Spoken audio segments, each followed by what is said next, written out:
He laughed while signing the divorce papers, thinking I was a penniless nobody. He slid a measly check across the table, mocking my low-paying job and telling me to disappear.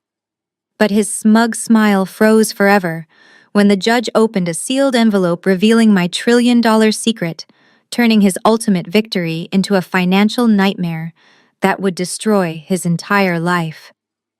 My name is Stella. I am 33 years old, and I spent the last 7 years of my life building a throne for a man who decided to lock me out of the castle. The heavy mahogany table in the divorce mediation room felt like a cold, unforgiving battlefield. The air conditioning hummed quietly, a sharp contrast to the suffocating tension filling the small corporate office. Across from me sat Richard, my soon-to-be ex-husband. At 35, he had just made partner at one of the most ruthless venture capital firms in Silicon Valley. His tailored Italian suit screamed success, a success I had paid for with my own blood, sweat, and youth. Richard leaned back in his expensive leather chair, a sickeningly arrogant smirk playing on his lips. He reached into his designer briefcase, pulled out his leather-bound checkbook, and scribbled a number with his heavy gold fountain pen. With a careless flick of his wrist, he slid the piece of paper across the polished wood. It came to a stop right in front of my folded hands. I looked down at the harsh ink. $5,000. Take the $5,000, Stella. Richard said, his voice dripping with absolute condescension. Go rent a tiny studio apartment in some rundown neighborhood. I am being incredibly generous here. Let us be honest, with your pathetic little job gluing dusty pages together, you could work for the next 10 years and never see this kind of cash at once. Before I continue this story, let me know where you are watching from in the comments below. Hit like and subscribe if you have ever sacrificed everything for someone who completely underestimated your worth. Trust me, you will want to hear exactly how I made him regret every single word. You are dead weight to me now. Stella. Richard continued, completely ignoring his own lawyer, who shifted uncomfortably beside him. I am closing a $500 million funding round next week. I am stepping into the absolute highest elite circle of society. I cannot have a wife whose biggest career achievement is fixing moldy books in a basement archive. You embarrass me in front of my colleagues. You bring absolutely no value to my personal brand or my future. No value. The harsh words echoed in the quiet room. My mind flashed back to our mid-20s. While Richard was out networking at expensive steakhouses and studying for his Master of Finance, I was running on exactly 3 hours of sleep a night. I worked the early morning shift at a coffee shop, the afternoon shift at a local bookstore, and grueling night shifts entering data just to keep the lights on in our cramped one-bedroom apartment. I paid his expensive tuition. I ironed those cheap clearance rack suits he wore to his first interviews. I cooked him warm meals while I survived on instant noodles. I was the stepping stone he proudly walked all over to reach his current heights. Now that he was comfortably at the top, I was just dirt on the bottom of his shiny designer shoe. Look at yourself, Richard scoffed, gesturing vaguely at my simple beige cardigan and practical slacks. You are 33 years old and you have absolutely nothing to show for your life. You have zero ambition. You are perfectly content breathing in dust mites for minimum wage. I need a partner who understands high-level finance, someone who knows exactly how to navigate extreme wealth, not someone who thinks a $5,000 check is a winning lottery ticket. He thought he knew everything about wealth and power. He thought my job as an antiquarian book restorer was just a sad, dead-end hobby for a simple-minded woman. He had absolutely no idea that my quiet, humble life was a carefully constructed shield. He did not know that the woman sitting across from me quietly taking his verbal abuse was the sole legal heir to Aegis Global, a massive trust fund holding the core patents for modern artificial intelligence infrastructure. He thought he was throwing pennies at a beggar, completely unaware he was insulting a woman whose true net worth was quietly sitting at over $1.2 trillion. I did not cry. I did not scream or throw the insulting check back in his arrogant face. Instead, I calmly picked up the piece of paper, folding it neatly in half with slow, deliberate movements. I looked directly into Richard's eyes, dropping the pathetic facade of the heartbroken, abandoned wife. My voice was completely steady, completely empty of any weakness or emotion he expected to see. $5,000, I said softly, tracing the sharp edge of the folded paper. Are you absolutely sure this is your final offer, Richard? Before Richard could even open his mouth to answer, a booming laugh echoed from the wooden benches at the back of the courtroom gallery. The harsh sound shattered the quiet tension of the room.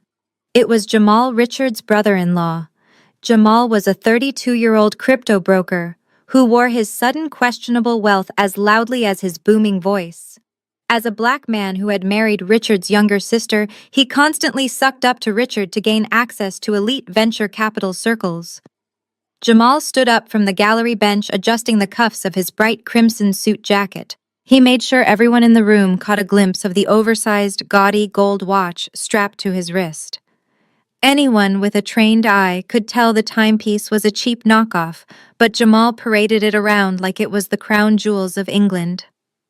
"Come on, Richard, stop playing games with the charity cases," Jamal called out, his voice practically bouncing off the mahogany walls. "Just make her sign the paper so we can get out of this depressing room. My crypto nodes just hit a massive spike this morning, and I have reservations at a Michelin star restaurant downtown. They have a very strict dress code, so we definitely cannot bring the thrift store queen along with us." I did not even turn around to look at him. Jamal had always been a relentless parasite. For years he ate the warm dinners I cooked, slept on the couch I bought with my hard-earned money, and constantly asked Richard for secret loans from the savings account I built by working 3 jobs. Now that his imaginary internet coins were temporarily up in value, he acted like he was the absolute king of Wall Street. He loved to insult my cheap clothes and my modest lifestyle, completely forgetting who kept him from being evicted just 2 years ago. Suddenly, the heavy double doors of the mediation room swung open again, interrupting the tense silence. The sharp click of designer stilettos announced her arrival before she even spoke a word. It was Sienna. She was 28 years old, the incredibly spoiled daughter of a prominent commercial bank executive, and the exact reason Richard had filed for this divorce. Sienna walked into the room dripping in authentic designer brands, carrying a rare handbag that easily cost more than my entire year's salary at the library archives. She did not even bother to look in my direction. She marched straight past. My chair leaned over the polished mediation table and planted a long theatrical kiss squarely on Richard's lips, right in front of the mediator. "Am I late, baby?" Sienna purred, running her perfectly manicured fingers through his haircut. "Daddy just approved the bridge loan for your new venture capital fund. The money is locked in. We are officially ready to pop the champagne and celebrate our new life together." Richard beamed, his chest visibly puffing out with extreme pride as he wrapped a possessive arm around her slim waist.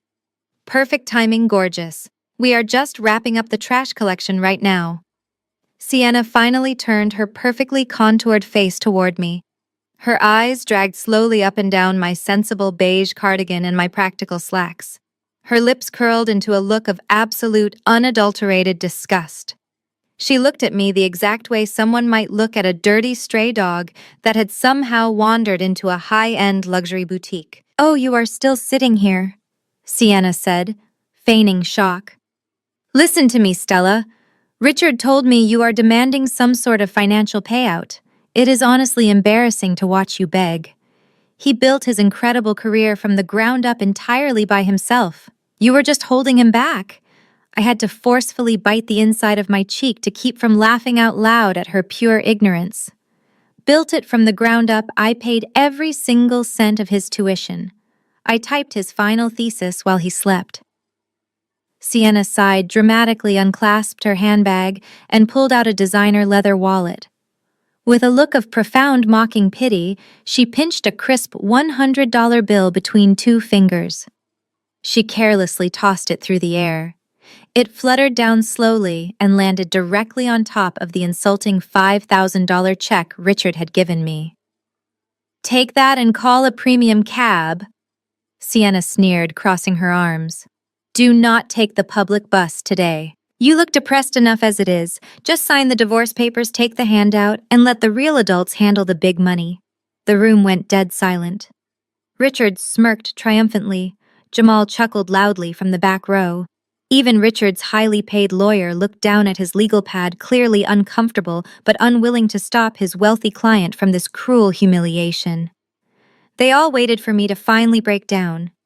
They fully expected me to scream, to cry, or to storm out in a fit of pathetic, jealous rage. Instead, I reached out with a perfectly steady hand. I picked up the crisp $100 bill from the table. I smoothed out the wrinkled corners, folded it neatly in half, and slid it directly into the side pocket of my cheap beige purse. I looked slowly up at Sienna, offering her a calm, chilling smile that instantly made the arrogant smirk vanish from Richard's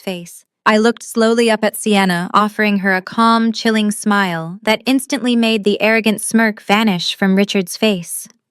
Richard shifted in his expensive leather chair, suddenly uncomfortable under my steady gaze. He cleared his throat loudly and tapped his gold pen against the mahogany table. His high-paid lawyer, a slick man in a pinstripe suit, took that as his cue to wrap things up quickly. The lawyer opened a thick manila folder and pulled out a heavy stack of legal documents. He slid the thick packet across the table, stopping it right next to my purse.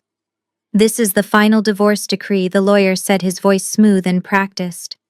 "However, Richard has instructed me to include a very specific, highly binding post-nuptial addendum.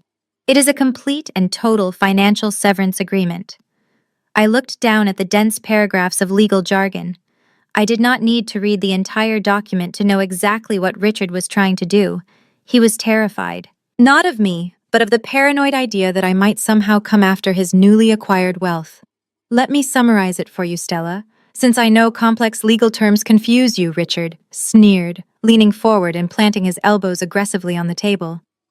"This document states that you accept the $5,000 as a complete and final settlement, but more importantly, there is an ironclad clause right there on page 4. It states that both parties completely and permanently waive all rights to any current and future undiscovered assets." Jamal laughed from the gallery, slapping his knee hard. "Smart man, Richard. You always have to protect the bag from the leeches. You cannot let her drain your accounts." Richard nodded, his arrogance returning in full force as he puffed out his chest. "You see, Stella, my venture capital firm is just weeks away from closing a massive $500 million deal. We are securing a major anchor investment from a global tech conglomerate. When that happens, my personal net worth is going to skyrocket into the high 8 figures overnight. I know exactly how women like you operate. You sit back, contribute absolutely nothing, and then 10 years down the line, you try to drag me back into family court. You will claim you deserve a piece of my massive success just because you bought me cheap groceries in graduate school." Sienna wrapped her arms tightly around Richard's neck, resting her chin on his shoulder. "My daddy's bank is backing his whole fund," she said sweetly, glaring at me with pure venom. "Richard is going to be a titan of industry. We are making sure you can never ever try to claim a single penny of the billions he is going to manage. We want you legally locked out of his high-class future forever." I stared at the thick document. "Waive all rights to any current and future undiscovered assets." The wording was absolute. It was legally bulletproof in this state. If Richard signed this paper, he would completely and legally renounce any right to claim my hidden inheritance. He genuinely thought he was building an impenetrable fortress to protect his venture capital money from a broke book restorer. He had absolutely no idea he was actually locking himself out of a $1.2 trillion empire. My heart hammered in my chest, not from sorrow, but from the sheer exhilarating thrill of his profound stupidity. But I could not let him see that excitement. I had to play my part perfectly. I had to make him believe he was ruthlessly forcing me into a corner. I let my shoulders slump forward. I lowered my eyes, staring at the polished wood table, as if I had just been handed a literal death sentence. I allowed my lower lip to tremble just a fraction to sell the performance. I reached out and picked up the heavy gold pen Richard had tossed toward me, letting my fingers shake visibly. Richard I said, my voice barely above a fragile whisper. I forced a slight waver into my tone, making myself sound terrified and completely desperate. Are you absolutely sure about this? If we sign this specific clause, there is no going back for either of us. You are asking to completely sever all future financial ties no matter what happens. Are you truly certain you want to walk away from any undiscovered assets I might have? The entire room erupted into deafening laughter. Richard threw his head back and laughed so hard his face turned bright red. Sienna giggled uncontrollably into her manicured hand, and Jamal actually stood up from the wooden bench to clap. Undiscovered assets. Richard gasped for air, wiping a tear of mirth from his eye. What undiscovered assets, Stella? A secret stash of expired library cards. A hidden collection of moldy poetry books. Do you have a plastic jar of pennies buried in the backyard that you are desperately trying to hide from me? He slammed his hand down flat on the table, the humor vanishing from his face instantly replaced by pure cold malice. Stop playing pathetic games and sign the paper, Stella. Sign away your rights to my future, take your little check, and get out of my sight. I did not hesitate any longer. With a hand that was trembling just enough to make my performance believable, I pressed the heavy gold fountain pen to the thick, textured paper. The scratch of the nib echoed in the quiet room as I carefully signed my name on the dotted line. With those few strokes of ink, I officially and permanently waived all my rights to any of Richard's future venture capital millions. But infinitely more important, I legally and permanently severed his right to touch a single penny of my inheritance. The moment I lifted the pen from the page, the suffocating tense atmosphere in the room completely shattered, instantly replaced by a sickening wave of jubilant celebration. Jamal actually cheered out loud, a booming sound of victory, as he marched across the room to loudly high-five Richard. Sienna threw her arms around Richard's neck, squealing with absolute delight, planting another theatrical kiss on his cheek. They celebrated exactly as if they had just won a massive lottery jackpot. Richard's slick lawyer quickly snatched the document away from me, inspecting my signature closely with sharp, calculating eyes before giving his client a firm nod of satisfaction. It was done. The ironclad legal trap was officially set, and my arrogant husband had practically begged me to lock him inside it. Richard stood up from his leather chair, proudly buttoning his expensive Italian suit jacket with a look of supreme, unquestionable victory. He looked down at me one last time, no longer bothering to hide his absolute contempt. He had gotten exactly what he wanted, and now I was nothing more than an unpleasant chore he needed to sweep away. You have exactly 2 hours to get your trash out of my house. Stella? Richard ordered, his tone icy and utterly dismissive. I want every single one of those dusty old library books, your cheap thrift store clothes, and all your depressing little antique trinkets, gone before Sienna and I get back from our celebratory lunch. If there is so much as a single worn-out shoelace left behind in my pristine hallway, I am having the landscaping crew throw it directly into the neighborhood incinerator. Do you understand me? Pack your garbage and get out of my sight. I did not answer him. I did not give him the satisfaction of a reaction. I simply picked up my worn, beige purse, the one that now contained his insulting $5,000 check, and Sienna's thrown $100 bill, and stood up from the heavy mahogany table. I turned my back on the three of them, completely ignoring Jamal's loud, mocking goodbye, and Sienna's condescending giggle as she planned their luxury shopping spree. I walked out of the mediation room, my sensible shoes making quiet taps on the hardwood floor, and pushed through the heavy wooden doors into the busy courthouse corridor. I walked past the crowded benches of stressed couples and busy public defenders. I stepped into the elevator, staring blankly at the metal doors as they slid shut, blocking out the last remnants of my old life. The moment the elevator reached the ground floor and I stepped out onto the warm, sunlit courthouse steps, the fragile, heartbroken persona I had been wearing for months instantly melted away. I rolled my shoulders back, letting out a long, steady breath of fresh air. My posture straightened completely. The fake nervous trembling in my hands vanished immediately, replaced by a cold, calculating stillness. I was no longer the pathetic abandoned wife, desperately clinging to a man who despised her. I was no longer the invisible book restorer who counted coupons just to buy groceries. I was Stella, the sole legal heir to the most powerful technology infrastructure conglomerate in the entire world. I reached into the hidden inner pocket of my purse. I completely ignored my cheap, cracked personal cell phone and instead pulled out a sleek, heavy custom-built encrypted device. It was a specialized piece of military-grade hardware that did not exist on any public market directly and securely linked to the highest levels of global finance. I pressed my thumb against the biometric scanner on the screen. The device glowed to life instantly, bypassing multiple security firewalls in a fraction of a second. I tapped a single highly classified contact name and brought the phone to my ear, listening to the secure line connect through heavily encrypted servers. The voice on the other end answered immediately, professional, sharp, and highly alert. "Good afternoon, Madam Chairwoman." I spoke clearly, my voice ringing with a newfound icy authority that Richard would have never recognized in a million years. "Mr. Sterling," I said, staring out at the busy city street, watching the oblivious crowds hurry past. "Richard just signed the future assets waiver.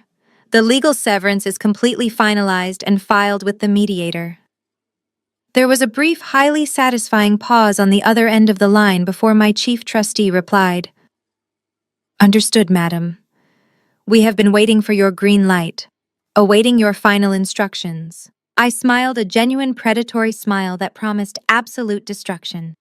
"Unlock the Aegis Global Trust," I commanded smoothly. "It is time to acquire his venture capital firm." I ended the call and slipped the encrypted phone back into the hidden pocket of my purse. The air felt lighter, as if a massive weight had finally been lifted from my shoulders. I hailed a standard city cab, giving the driver the address to the upscale suburban house Richard and I had shared for the last 5 years. It was a house I had painstakingly decorated on a tight budget, turning a sterile, overpriced property into a warm home while he climbed the corporate ladder. Now I had exactly 2 hours to collect my personal belongings before he and Sienna returned. But as the cab pulled up to the manicured curb of the property, I realized Richard had not even given me those 2 hours. My heart hardened at the sight playing out on the pristine green grass. Brenda. My former mother-in-law was standing on the front porch. She was 62 years old, aggressively attempting to cling to her youth with tight, expensive facelifts and heavily branded designer clothing. Right now, her usually pristine posture was hunched over a heavy cardboard box. With a grunt of effort, she tipped the box forward, sending its contents tumbling down the concrete steps and scattering across the front lawn. I stepped out of the cab, my eyes scanning the destruction. She was not just throwing away my clothes, she was deliberately destroying my professional antique restoration tools and my most treasured memory boxes. Highly specialized custom-made bone folders, imported horsehair brushes, and delicate brass binding presses were scattered in the dirt. These were the precise instruments I used for my craft tools that took years to acquire. Next to them lay broken picture frames holding the only surviving photographs of my late parents, the people who had established the trillion-dollar empire I now controlled. Brenda looked up and saw me standing on the sidewalk. Instead of looking guilty, her face twisted into a mask of pure, vicious triumph. She wiped her hands on her expensive silk trousers and marched down the steps, kicking a delicate antique magnifying glass out of her way with the toe of her leather shoe. "Look who finally decided to show up!" Brenda sneered, her voice carrying loudly across the quiet suburban street. "Richard called me from the courthouse. He told me you actually signed the waiver and took the $5,000 like a good little peasant. I came over immediately to make sure your absolute garbage was cleared out before Sienna arrives. We cannot have her breathing in the stench of your poverty." I walked slowly onto the grass, carefully stepping over my scattered tools. I looked at Brenda, remembering every single holiday dinner where she had intentionally seated me at the far end of the table. I remembered every backhanded compliment about my cheap clothes, and every time she had loudly lamented that her brilliant, handsome son had thrown his life away on an uncultured orphan. She had spent 7 years treating me like an embarrassing mistake because I did not have a wealthy father to fund Richard's ambitions. Sienna is a proper high-class woman, Brenda continued, placing her hands on her hips. She comes from a real family with a real legacy. Her father is a banking CEO, Stella. Do you even understand what that means? It means she can actually elevate Richard to the elite status he deserves. What could you possibly give him? You have no family, no connections, and no future. You are nothing but an anchor dragging my son down into mediocrity. You should be down on your knees thanking us for letting you live in this beautiful house for as long as you did. She pointed a shaking finger at the scattered boxes on the lawn. Pack up your pathetic little arts and crafts project and get off my son's property. The garbage truck comes tomorrow, but I am not letting this trash ruin our landscaping for another minute. A year ago, her words would have sent me into a spiral of anxiety and self-doubt. I would have scrambled to pick up my broken things, apologizing through tears just to keep the peace. But today, standing on the lawn, with the power of Aegis Global coursing through my veins, Brenda just looked incredibly small. She looked like a foolish, bitter woman, desperately trying to protect a fragile illusion of wealth. I did not panic. I did not raise my voice or scramble to rescue my scattered belongings. I simply stood completely still, letting my eyes sweep over the broken brass tools and the crushed wooden boxes. Then I slowly raised my left arm and checked my watch. You really should not have touched those, Brenda. I said, my voice eerily calm and entirely devoid of the fear she desperately wanted to see. I looked up from my watch and met her angry gaze. Every single one of those antique tools is a registered historical artifact. They are insured for more than your son's entire net worth. Brenda let out a sharp, mocking bark of laughter, completely dismissing my warning. Insured for more than his net worth, she repeated, her voice dripping with venomous sarcasm. You are completely delusional, Stella. Gluing old paper together has finally made you lose your mind. You are just a broke, desperate woman trying to sound important while standing in a pile of her own garbage. Before I could respond to her ignorance, the aggressive roar of a high-performance engine shattered the quiet suburban atmosphere. A sleek, bright red Porsche convertible whipped around the corner and sped up the street, braking sharply before swerving directly into the driveway. The tires screeched against the pavement, stopping just inches from my scattered boxes. The driver's side door swung open and Sienna stepped out, her designer sunglasses pushed up into her perfectly styled blonde hair. She looked around the front yard, her nose crinkling in absolute disgust, as if she had just stepped into a toxic waste dump. She slammed the car door shut, her high heels clicking loudly against the concrete as she walked over to join Brenda on the porch. What is taking so long? Brenda? Sienna whined, crossing her arms over her expensive silk blouse. Richard and I want to host a private dinner party tonight to celebrate the divorce, and I absolutely cannot have my guests looking at this depressing yard sale. I thought you said she was going to quietly pack her trash and leave. Brenda sighed heavily, playing the role of the exhausted, put-upon mother. I am trying, Sienna, dear. But you know how these lower-class people are. They always want to drag things out and cause a scene. She is standing here hallucinating about her dusty old tools being worth millions of dollars. Sienna let out a high-pitched, cruel giggle. She walked down the steps, stopping just a few feet away from me. She looked me up and down with that same expression of profound pity she had used in the courtroom. Listen to me very carefully, Stella, Sienna said, pulling her sleek smartphone out of her designer handbag. I'm going to give you exactly 10 minutes to pick up your garbage and get off our property. If you are not gone by the time my phone timer goes off, I am calling the police and having you arrested for trespassing and harassment. I looked at her phone, then back up at her perfectly contoured face. Your property? I asked, keeping my voice completely level. Yes, my property, Sienna snapped back, her eyes flashing with pure arrogance. Richard and I are already finalizing the paperwork to sell this pathetic little starter home. We are upgrading to a $10 million mansion in the exclusive gated community across town. It has a 10-car garage, a private tennis court, and a wine cellar bigger than the apartment you are probably going to rent. You see, Stella, when you marry a man with real ambition, you get to live a real life. She took a step closer, lowering her voice into a vicious, triumphant whisper. You thought you could trap him, did you not? You thought playing the supportive wife would guarantee you a piece of his success. But you forgot one crucial detail. In the real world, money only respects money. My father is the chief executive officer of the largest commercial bank in the state. His bank is the primary financial backer for Richard's new venture capital fund. We hold all the cards. We have the capital, we have the connections, and we have the power. Sienna gestured broadly with her hand, encompassing the house, the luxury car, and herself. Together, Richard and my father are building a financial empire. They are completely untouchable royalty in the business world. And you, Stella, are just an annoying mosquito that we have officially swatted away. So hurry up and pack your little hobby kits before I have the cops drag you away in handcuffs. I stared at her, feeling a deep, thrilling sense of anticipation pooling in my stomach. She was bragging about her father's bank backing Richard's fund. She thought that made them invincible royalty. She had absolutely no idea that just 20 minutes ago, I had authorized Aegis Global to execute a hostile takeover of that exact same bank. They were not untouchable royalty. They were already bankrupt, and they did not even know it yet. Sienna unlocked her phone, her thumb hovering over the dial pad to call the local police. But before she could press a single number, a deep, heavy rumbling sound echoed from the end of the street. It was not the high-pitched whine of a sports car. It was the heavy, intimidating growl of massive diesel engines.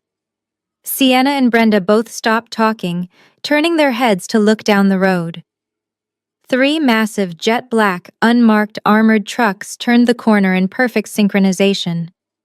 They were military-grade vehicles, the kind used to transport gold reserves and highly sensitive state secrets. The convoy rolled slowly and deliberately up the quiet suburban street, the deep hum of their engines vibrating through the ground beneath our feet. Sienna frowned, taking a step back as the massive vehicles approached our driveway. "What on earth is that?" she muttered, her arrogant confidence momentarily slipping. The first armored truck did not pass by. Instead, it swung sharply into the driveway, its heavy, reinforced bumper stopping just inches away from the bright red paint of Sienna's expensive Porsche, completely blocking her car in. The second and third trucks parked along the curb, boxing the entire property in a solid, impenetrable wall of black steel. The heavy doors of the armored trucks swung open in perfect unison. Instead of standard moving company workers in dirty t-shirts and jeans, a team of 12 elite logistics professionals stepped out onto the pavement. They were all dressed in immaculate, tailored black suits with discreet earpieces, looking more like a specialized government security detail than a packing crew. They moved with absolute precision, their expressions completely unreadable as they assessed the perimeter of the property. Sienna let out a nervous scoff, her grip tightening on her expensive designer handbag. Brenda took a cautious step backward, suddenly looking very small on her own front porch. "What is the meaning of this?" Brenda demanded, her voice losing its previous venom and wavering with genuine uncertainty. "Are these your people?" "Sienna?" Sienna shook her head frantically, her perfectly manicured nails digging into the soft leather of her purse. "No, of course not. Why would my father send military trucks to a suburban neighborhood?" I ignored their panicked whispering. The lead logistics officer, a tall man with sharp features and a crisp white shirt beneath his suit jacket, walked briskly up the driveway. He did not look at Sienna's bright red Porsche. He completely ignored Brenda standing frozen on the porch. He walked straight past them, his polished shoes crunching softly on the concrete, and stopped precisely 3 feet in front of me. Without a single word of hesitation, the tall man bowed perfectly at a strict 90-degree angle. "Good afternoon, Madam Chairwoman," he said, his deep voice carrying a tone of absolute unwavering respect. "We apologize for the delay. Traffic on the interstate was slightly congested. Our preservation team is ready to secure your assets." I nodded, keeping my posture entirely straight and my expression neutral. "Proceed," I commanded softly. With a sharp hand signal from the leader, the rest of the suited team moved into action. They pulled heavy metallic cases from the back of the armored trucks. These were not cardboard moving boxes. They were high-tech, climate-controlled preservation vaults lined with impact-resistant foam, the exact kind used to transport priceless museum artifacts and crown jewels. The team members snapped on pristine white cotton gloves. They spread out across the lawn and began carefully lifting my scattered antique restoration tools from the dirt. One agent used a soft, specialized brush to gently sweep grass clippings off my brass binding press before placing it securely into a custom-molded foam slot. Another agent carefully gathered the broken picture frames containing photos of my parents, treating the shattered glass with the utmost reverence, as if handling ancient relics. They worked in absolute silence, treating every single item Brenda had called garbage with the highest level of professional care. For a long moment, Brenda and Sienna were completely paralyzed by shock. They stood on the porch with their mouths hanging open, watching men in expensive suits meticulously pack up old woodworking tools and dusty book covers. But then Sienna's brain scrambled to find a logical explanation. The idea that I could actually command this level of power was completely impossible for her spoiled, narrow mind to comprehend. She let out a loud, mocking laugh that shattered the quiet efficiency of the packing team. "Oh my God, Brenda!" Sienna gasped, slapping her hand against her thigh in pure amusement. "Do you see what is happening here?" She completely lost her mind. She actually took Richard's $5,000 settlement check and blew the entire thing on hiring a bunch of cheap actors to come pack up her trash. Brenda's face instantly relaxed, her previous fear washing away, replaced by a look of profound, mocking pity. She placed a hand over her chest and sighed. "Stella, this is honestly the most pathetic thing I have ever witnessed in my entire life. Did you really think renting some fake security guards and fancy metal boxes would make us jealous? You rented a moving crew to pack up trash. You are literally wasting the only money you have left in the world just to put on a fake show for us. You are going to be completely bankrupt by tomorrow morning."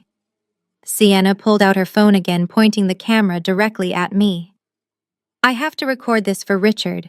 He is going to die laughing when he sees you paying men in suits to pack up your moldy library junk.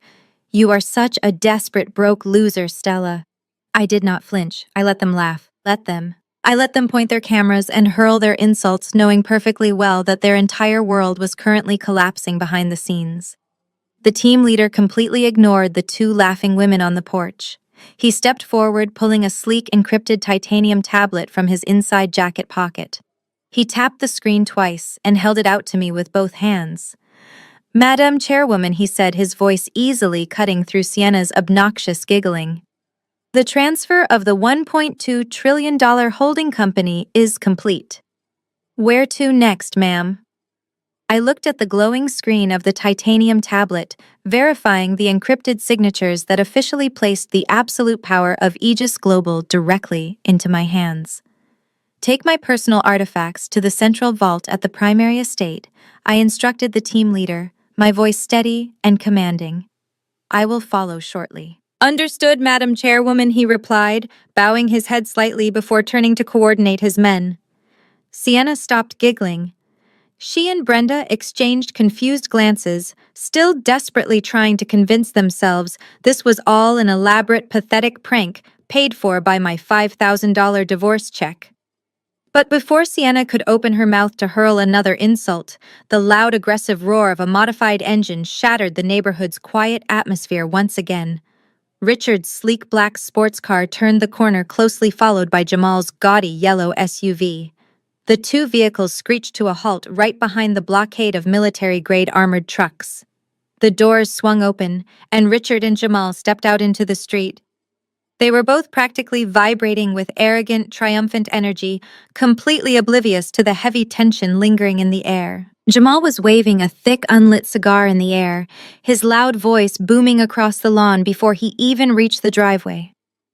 "I am telling you, Richard, we are officially in the big leagues now," Jamal shouted, clapping his brother-in-law hard on the shoulder. My crypto mining servers just secured a massive exclusive hosting contract with Aegis Global Data Centers. Do you have any idea how much bandwidth that gives me? I am going to be minting internet gold while I sleep. We are going to be buying matching yachts by Christmas. Richard laughed aggressively, adjusting his expensive silk tie as he walked up the concrete path. Matching yachts is just the beginning, Jamal. My venture capital firm is finally getting noticed by the absolute top tier. I actually got a call from an insider at Aegis Global this morning. Word on the street is that their mysterious new chairman just officially took over the entire trillion-dollar holding company today. I am currently pulling every single string I have to secure a private face-to-face meeting with him.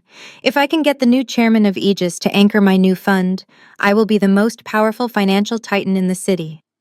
They were so blinded by their own greed and self-importance that they did not even process the scene playing out right in front of them until they reached the edge of the lawn.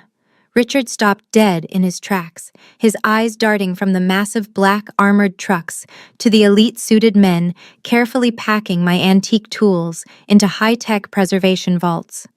Jamal lowered his unlit cigar, a wide, mocking grin spreading across his face. Well, well, well. What do we have here? Richard let out a sharp, cruel bark of laughter. He looked at me, his eyes practically dancing with malicious delight. He completely ignored the high-end quality of the logistics team and jumped straight to the most insulting conclusion his narrow mind could formulate. I knew it, Richard sneered, pointing an accusing finger at me. I knew you were hiding massive, crippling debt from me, Stella. You finally defaulted on all those secret credit cards you used to buy this useless antique garbage, did you not? Look at this. The bank actually sent a high-end debt collection agency to forcefully repossess your pathetic little hobby kits. This is absolutely hilarious. Thank God I made you sign that future assets waiver today, or these repo guys would be coming after my venture capital money next. Jamal doubled over laughing, slapping his knee. This is pure comedy. The thrift store queen is getting forcefully evicted by the repo man. I guess that $5,000 settlement check did not cover your outstanding debts, did it, sister-in-law? Sienna rushed down the porch steps, wrapping her arms around Richard's waist and kissing his cheek. Oh, baby, it is even more pathetic than that. She is completely delusional. She actually tried to tell my mother and me that these repo men were her personal employees. She is having a total mental breakdown. Richard sneered, looking me up and down with absolute disgust. Pack up your repossessed trash and get off my lawn, Stella. I have a very important phone call to make to the Aegis Global Executive Board, and I cannot be distracted by your financial ruin. I did not defend myself. I did not correct his incredibly foolish assumption. I simply smiled a cold, razor-sharp smile that made the arrogant grin falter on Jamal's face for a fraction of a second. Right on cue, a pristine, elongated black Maybach glided silently up the street, pulling to a smooth stop right beside the armored trucks. A driver in a crisp uniform stepped out and opened the heavy rear door for me. I walked past Richard, leaving him standing in the dirt with his new mistress. I stepped into the luxurious leather interior of the Maybach. Before the driver closed the door, I rolled down the tinted window and looked directly into Jamal's mocking eyes. I hope you read the strict termination clauses on those new server contracts, Jamal. I said, my voice eerily calm and precise. Jamal frowned, his thick cigar drooping slightly. What are you talking about? I let the tinted window roll up slowly, sealing me inside the quiet sanctuary of the luxury car. The engine purred to life, and as the Maybach pulled away from the curb, I left them standing in the shadow of the armored trucks, completely unaware that the mysterious chairman they were desperately trying to impress had just driven away. Back on the pristine suburban lawn, a brief, confused silence fell over the group as the black Maybach disappeared around the corner. Jamal stared down the empty street, his brow furrowed in sudden unease. What did she mean by termination clauses? He muttered, the unlit cigar dangling loosely from his fingers. Does she actually know someone at the server farm? Richard let out a loud, dismissive scoff, clapping Jamal on the back to break the tension. Are you seriously letting her get into your head, Jamal? She is a desperate, broke woman who just got evicted and dumped on the exact same day. She is completely losing her mind. She probably heard you talking about your crypto servers and just threw out some random business words to sound intimidating. It is pathetic, honestly. Sienna practically skipped back up the driveway, her designer heels clicking happily. Richard is right, Jamal. Do not let her ruin our mood. She is just a bitter ex-wife trying to cause drama because she has absolutely nothing else to live for. Brenda emerged from the front door of the house carrying a silver tray with 4 crystal flutes and an expensive bottle of imported champagne.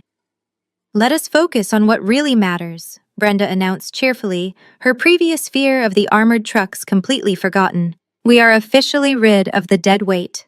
To my brilliant son, his beautiful new bride-to-be, and a future filled with absolute luxury.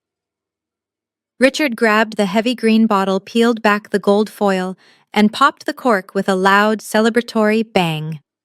The champagne bubbled over, spilling onto the manicured grass as they laughed and clinked their crystal glasses together. They stood in the warm afternoon sun, drinking expensive wine and celebrating their perceived victory, completely oblivious to the financial guillotine suspended directly above their heads. Inside the soundproof, climate-controlled cabin of the Maybach, the noise of their obnoxious celebration faded into absolute silence. The plush leather seats absorbed the subtle vibrations of the road as the driver smoothly navigated toward the highway.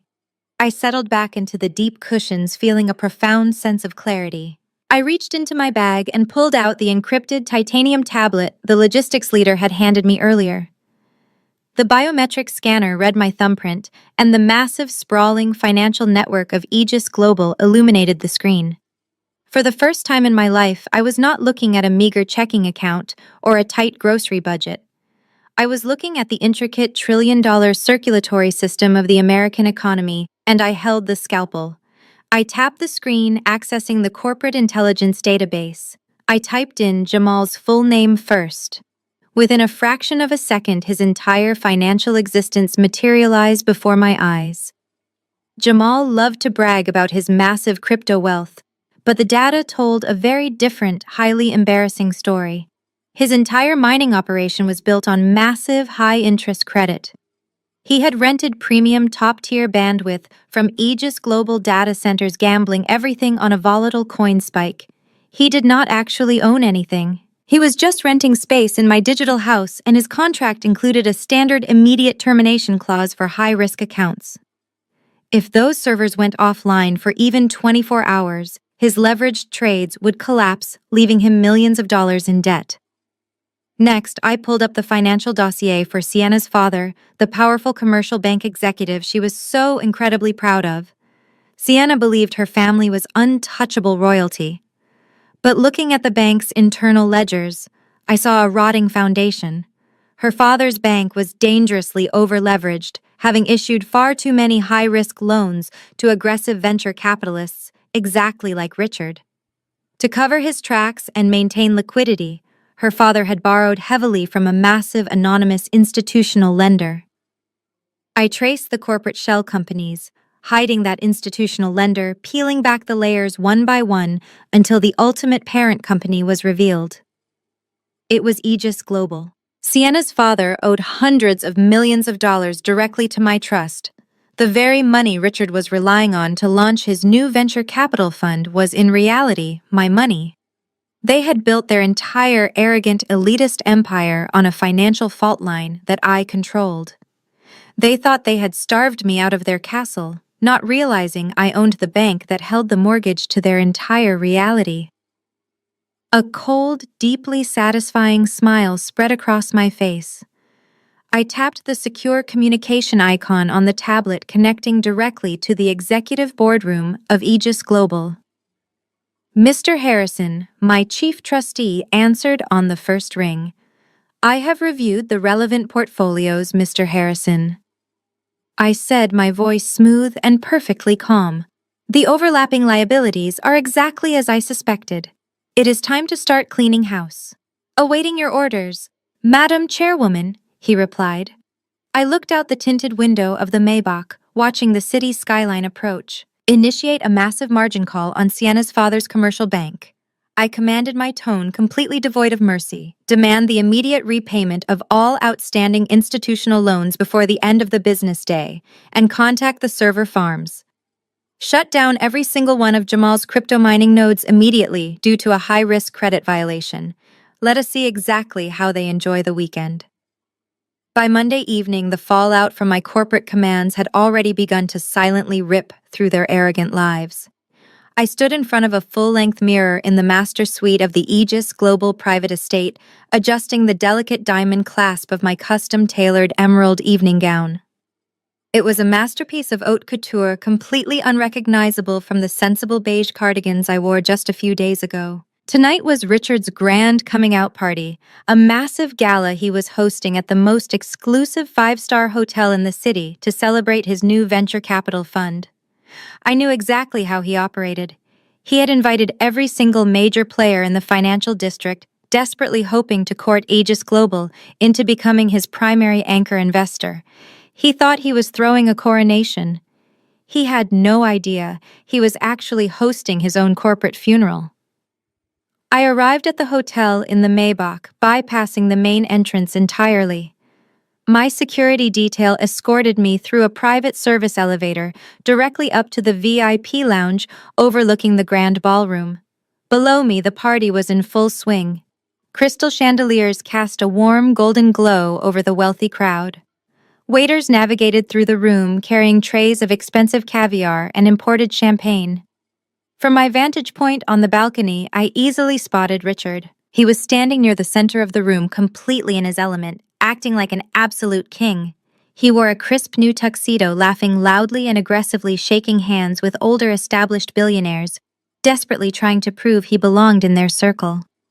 Sienna was right by his side, practically glowing with smug satisfaction. She was draped in a silver sequined dress that caught the light with every step, her arm linked tightly with his. She looked exactly like the wealthy trophy wife she had always aspired to be, completely unaware that her father's banking empire was currently hemorrhaging cash because of the margin call I had initiated on Friday. But it was Jamal who caught my eye. Unlike Richard and Sienna, Jamal looked absolutely miserable.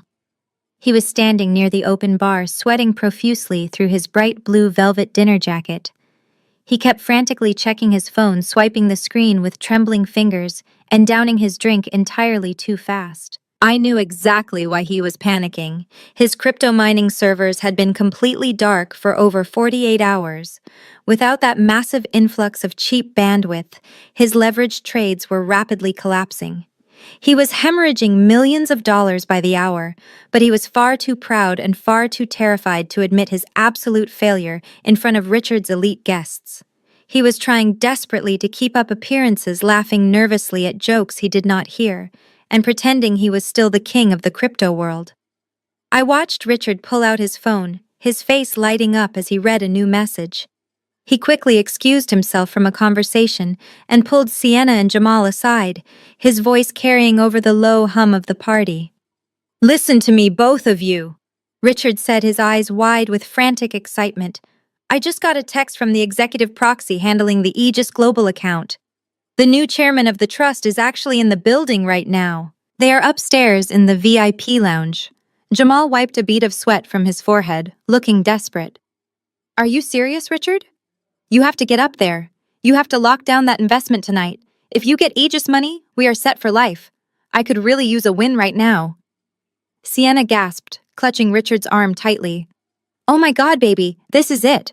This is your moment. You have to go up there and show them exactly why you are the best investment in this entire city." Richard puffed out his chest, straightening his bow tie with supreme confidence. "Do not worry. I know exactly how to handle these old money billionaires. They respect aggressive ambition. I am going to go up to that lounge, introduce myself, and walk out of there with a $500 million commitment. You two stay here and mingle. I will be right back with the greatest news of our lives." He turned sharply on his heel, signaling to the security guard guarding the velvet rope at the base of the VIP staircase. I watched from the shadows of the balcony as he flashed his host credentials, completely blind to the reality waiting for him at the top of the stairs. I stepped away from the railing and walked back into the softly lit luxury of the private lounge, taking a seat on a plush leather sofa. I crossed my legs, smoothing the fabric of my emerald gown, and waited for my arrogant ex-husband to come begging for my money. Richard confidently marched up the curved velvet-lined staircase, but he was not alone for long. I heard the frantic clicking of designer heels and heavy footsteps quickly following him. Sienna and Jamal simply could not contain their desperate greed and overwhelming anxiety. Ignoring Richard's strict instructions to stay downstairs, they had pushed past the security guard, eager to get a glimpse of the trillion-dollar savior they thought would rescue their crumbling finances. The three of them burst through the double doors of the VIP lounge, their eyes wide and practically darting around the room like starving animals looking for a meal. The private lounge was massive, decorated with dark mahogany, imported leather, and priceless modern art. It was designed for absolute discretion, keeping the true elite completely separated from the loud, desperate networking happening in the ballroom below. Richard aggressively smoothed his tuxedo jacket, pasting on his most charming and practiced smile. He scanned the dimly lit room, clearly searching for an older, distinguished gentleman, a silver-haired titan of industry. Instead, his eyes landed on a seating area in the far corner, completely cordoned off by four towering, broad-shouldered men in immaculate black suits. Richard's face lit up with greedy anticipation. He nudged Sienna, pointing toward the heavy security detail. "That has to be him," Richard whispered loudly, his voice trembling with excitement. "Only a trillion-dollar chairman travels with that kind of personal muscle. Follow my lead and let me do the talking." He practically jogged across the expensive Persian rug, with Sienna and Jamal trailing closely behind him. As they approached the leather sofa, Richard cleared his throat, projecting his voice to sound confident and commanding. "Excuse me, gentlemen," Richard said smoothly to my security detail.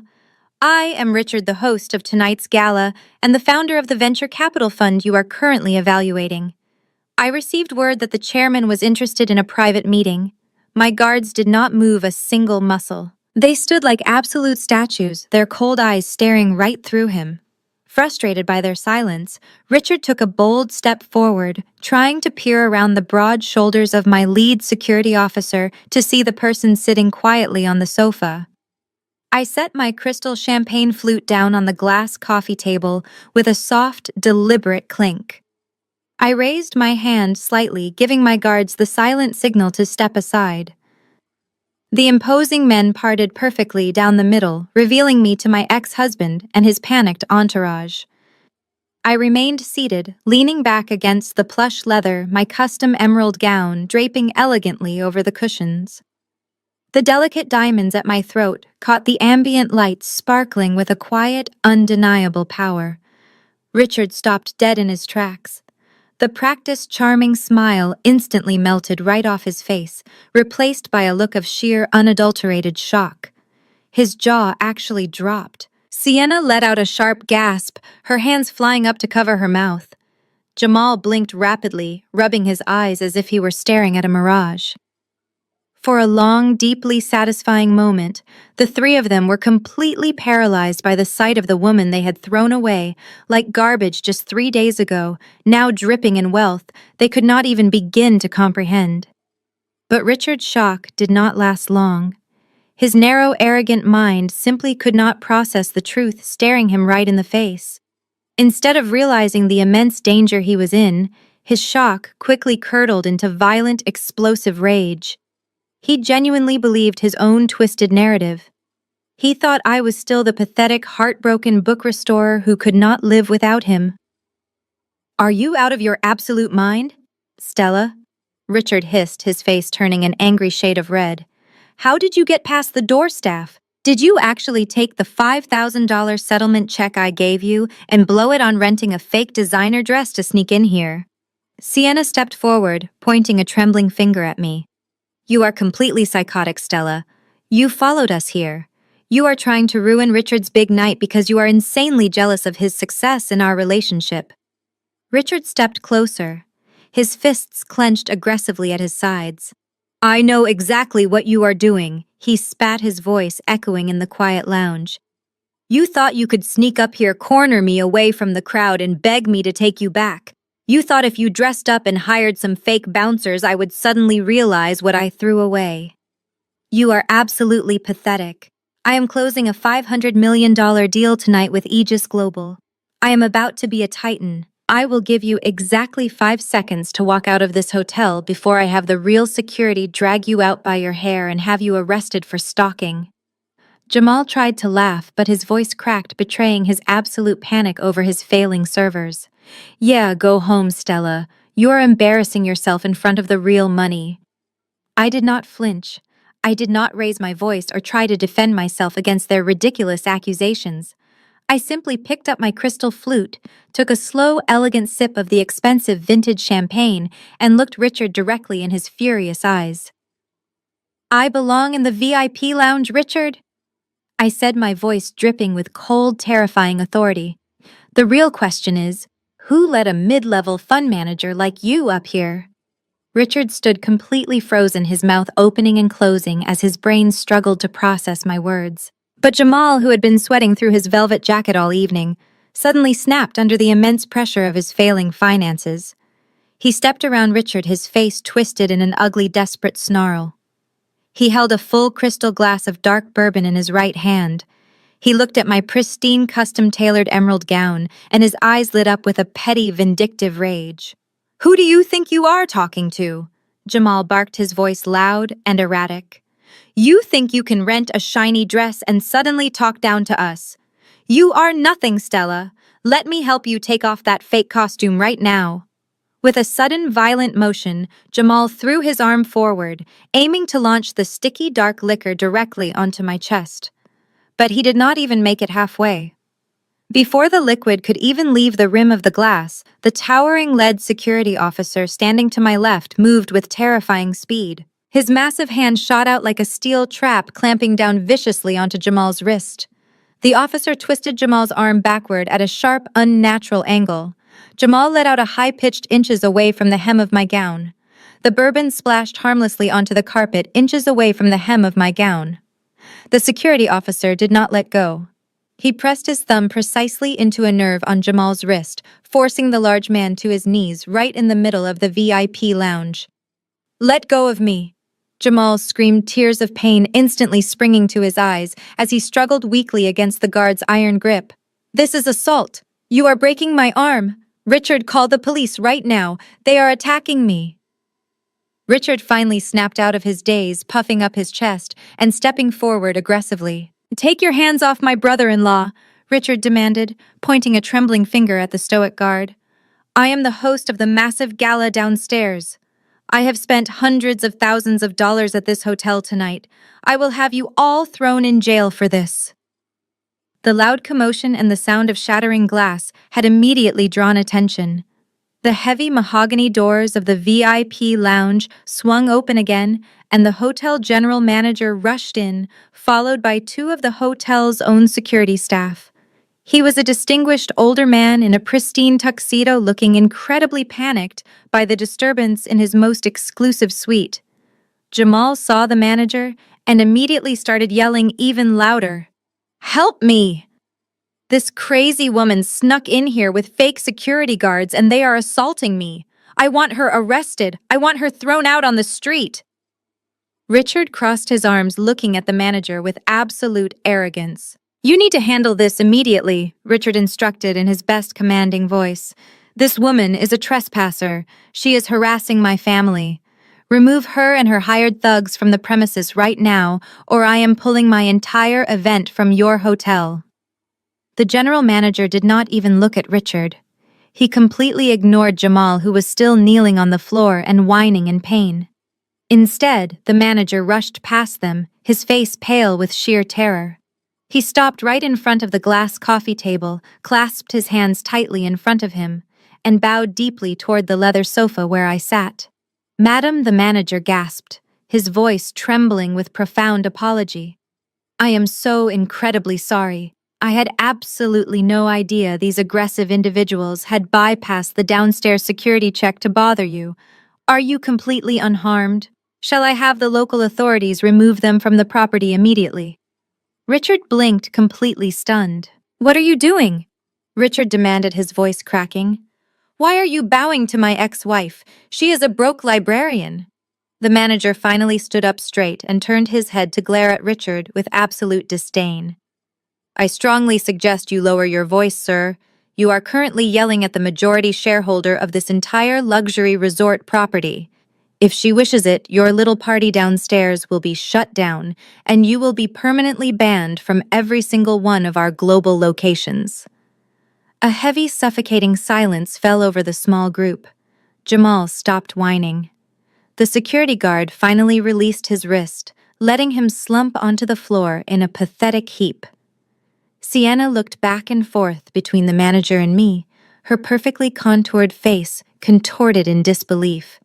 But even now, faced with indisputable proof of my power, Richard's fragile ego refused to accept the truth. He looked at my expensive gown, my diamond jewelry, and the terrified hotel manager. A twisted, deeply misogynistic smile slowly spread across Richard's face, as he forcefully convinced himself of the only narrative his brain could handle. "Oh, I see exactly what is happening here," Richard said, letting out a dark, mocking laugh. "You did not inherit anything, Stella. You finally found someone to fund your life. You are sleeping with the real chairman of Aegis Global, are you not? You found some rich, pathetic old man who owns this hotel, and you convinced him to let you play dress-up to get revenge on me." I stared at him, marveling at the sheer depth of his delusion. His fragile ego simply could not process the fact that a woman he considered beneath him was actually holding the keys to the kingdom. He would rather invent a disgusting, misogynistic fantasy than accept his own profound miscalculation. Before I could even open my mouth to completely shatter his pathetic illusion, a sharp, piercing ringtone echoed through the tense VIP lounge. It was Sienna's designer smartphone. She jumped, slightly startled by the loud noise cutting through the heavy silence. She pulled the phone out of her expensive clutch, glancing at the screen with intense annoyance. It was her father, the powerful commercial banking executive she had been bragging about for months. Sienna rolled her eyes, assuming he was calling to ask how Richard's grand networking event was going. She tapped the screen and brought the phone to her ear, letting out a dramatic sigh. "Daddy, we are right in the middle of a very important confrontation." Sienna whined, her voice dripping with spoiled entitlement. But the voice on the other end of the line was not the confident, booming tone of a banking titan. It was the weak, wheezing gasp of a man whose entire universe had just violently collapsed. Through the quiet hum of the lounge, I could faintly hear the chaotic sounds of medical monitors blaring and sirens wailing in the background. Sienna's annoyed expression vanished instantly, replaced by a mask of sheer, unadulterated terror. The blood completely drained from her perfectly contoured face, leaving her pale and trembling. "What do you mean you are in an ambulance?" Sienna screamed, her voice cracking hysterically. "What do you mean the bank is gone?" "Daddy, please slow down. I cannot understand you." The entire room watched in stunned silence as Sienna fell apart.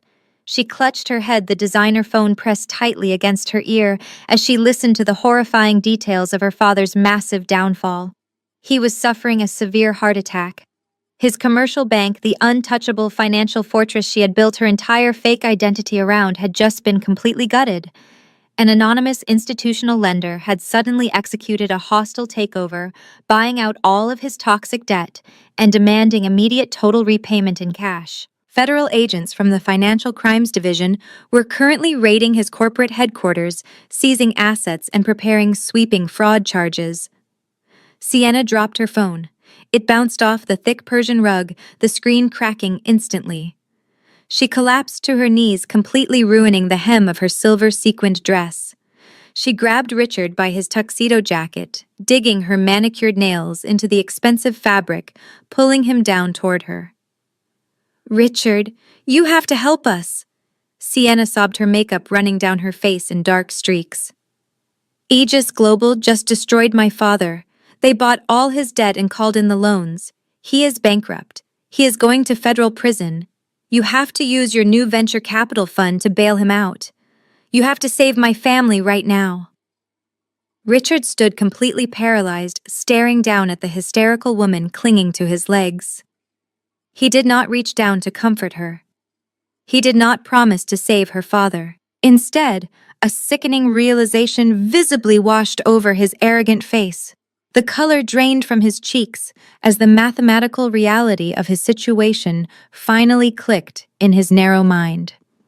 His new venture capital fund, the massive financial vehicle he had paraded around all night, did not actually have any liquid cash yet. It was entirely backed by promises and bridge loans from one single source. That source was Sienna's father's bank.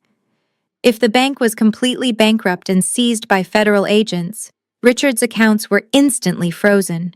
His entire fund was dead in the water. He was suddenly millions of dollars in the hole, standing in a rented five-star ballroom that he absolutely could not pay for. His breathing turned ragged. He stumbled backward, ripping his jacket out of Sienna's desperate grip, completely ignoring her loud, agonizing sobs on the floor. "My money!" Richard gasped, clutching his chest as if he were having a panic attack of his own. "My accounts are tied to that bank. Everything is frozen, as if the universe itself was demanding ultimate immediate justice." Richard's phone vibrated violently in his tuxedo pocket. He practically tore the phone out, his hands shaking so violently he could barely unlock the screen. He opened his secure email application. It was a high-priority encrypted message directly from the executive board of Aegis Global. I sat back on the leather sofa, taking another sip of my champagne, watching his entire life shatter into irreparable pieces. Richard stared at the glowing screen, his eyes wide and hollow. He read the short, brutal message out loud, his voice barely a terrified whisper. "Your funding is denied. Your firm is facing an audit. The chairman will see you tomorrow at the final divorce asset division hearing. Your funding is denied. Your firm is facing an audit. The chairman will see you tomorrow at the final divorce asset division hearing." The words hung in the air, heavy and absolute. Richard stared at his phone as if it had burned his hand. He read the sentence again, his brain failing to comprehend the magnitude of the disaster. Jamal scrambled over to look at the screen. Sienna was still on the floor, gasping for air between heavy sobs, her ruined makeup smudged across her cheeks. The three of them formed a pathetic tableau of sudden ruin. Their entire financial lives, the arrogant foundations they had built their identities upon, were collapsing simultaneously. It was a perfectly synchronized demolition, yet none of them had the intelligence to connect the destruction to me. They were entirely oblivious to the fact that the architect of their demise was sitting just 10 feet away, peacefully finishing a glass of vintage champagne. I set my empty crystal flute on the glass table. Without saying a word, I stood up. My security detail instantly formed a protective wall around me, guiding me toward the private exit. Richard, Jamal, and Sienna were too consumed by their own panic to even notice me leaving. They were drowning. I walked out of the VIP lounge, stepped into the private elevator, and left them to suffocate in the wreckage of their own greed. The rest of their night was a frantic, miserable blur of absolute desperation. According to the security reports my intelligence team forwarded to me later, Richard did not even go downstairs to cancel his own party. He abandoned his elite guests in the grand ballroom and fled the hotel through a service corridor. The three of them retreated to Richard's house, locking themselves in his home office to begin a marathon of frantic phone calls. Jamal spent hours screaming at customer service representatives trying to get his crypto nodes back online. Every single operator told him the exact same thing. His account was permanently flagged for high-risk credit violations, and his bandwidth contract was terminated. His digital wallets were rapidly draining as his leveraged positions were forcibly liquidated. By 3 a.m, Jamal's net worth was effectively zero. He threw his phone against the wall, shattering it into pieces. Sienna paced the floor barefoot, frantically trying to contact her father's legal team. She finally got through to a junior associate who delivered the crushing reality. Federal agents had frozen all of her family's personal accounts. Her credit cards were already declined. The $10 million mansion she and Richard were supposedly buying was off the table. The associate warned her that her luxury sports car was technically a corporate asset and would be repossessed by noon. She was officially cut off left with nothing but the designer dress she was wearing. Richard aggressively dialed his own firm's compliance officers, desperately trying to find a loophole to unfreeze his venture capital accounts. He called investors begging for emergency bridge loans, but word of Sienna's father's arrest had already spread through the financial district like wildfire. Nobody would ever touch Richard. He was financially radioactive. His firm was facing a federal audit, and his professional reputation was completely destroyed in a matter of hours. As the sun began to rise over the city, casting a cold morning light into the messy home office, the three of them sat in absolute defeat. They were exhausted, terrified, and staring at total bankruptcy. But Richard, driven by a toxic combination of massive ego and pure delusion, refused to accept reality. He picked up his phone and stared at the email from Aegis Global one more time. His bloodshot eyes scanned the final sentence. "The chairman will see you tomorrow at the final divorce asset division hearing." A twisted, desperate spark of hope suddenly ignited in Richard's eyes. He stood up, straightening his wrinkled tuxedo shirt. He looked at Jamal and Sienna, his voice trembling with manic conviction. "Listen to me," Richard said, pacing the room with renewed energy. "Do you not see what this means? The chairman of Aegis Global is coming to my divorce hearing personally. Why would a trillion-dollar titan waste his time at a family court unless he was planning a massive corporate restructuring? He knows my fund is tied up in the bank. He is stepping in to take control of the assets directly through the divorce settlement to bypass the federal freeze. This is a loyalty test. If I can walk into that courtroom today, look the chairman in the eye and impress him with my financial strategy, I can convince him to bail out the bank, restore the servers, and fully fund my firm. I can save all of us right now." The next morning arrived with a bright, unforgiving sunlight that perfectly highlighted the dark, exhausted circles under their eyes. Richard, Sienna, and Jamal walked up the wide, concrete steps of the downtown courthouse. They were dressed in their absolute best designer clothing, desperately trying to project an aura of untouchable wealth and power. But beneath the expensive Italian fabrics and the heavy layers of Sienna's hastily reapplied makeup, they looked like cornered animals.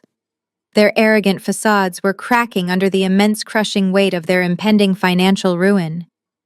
Brenda was waiting for them near the metal detectors in the main lobby. Unlike the other three, Brenda had slept perfectly fine. She was completely oblivious to the catastrophic events that had unfolded during the night. She wore a bright pink tailored suit and clutched a designer handbag, looking around the crowded public lobby with a deeply exaggerated expression of disgust. "It is about time you all got here," Brenda complained loudly, her shrill voice echoing off the marble walls and drawing annoyed glances from passing attorneys. "I cannot stand breathing the air in this dreadful place. Richard, you need to make this quick, and I want you to specifically demand that Stella pays for every single cent of your legal fees.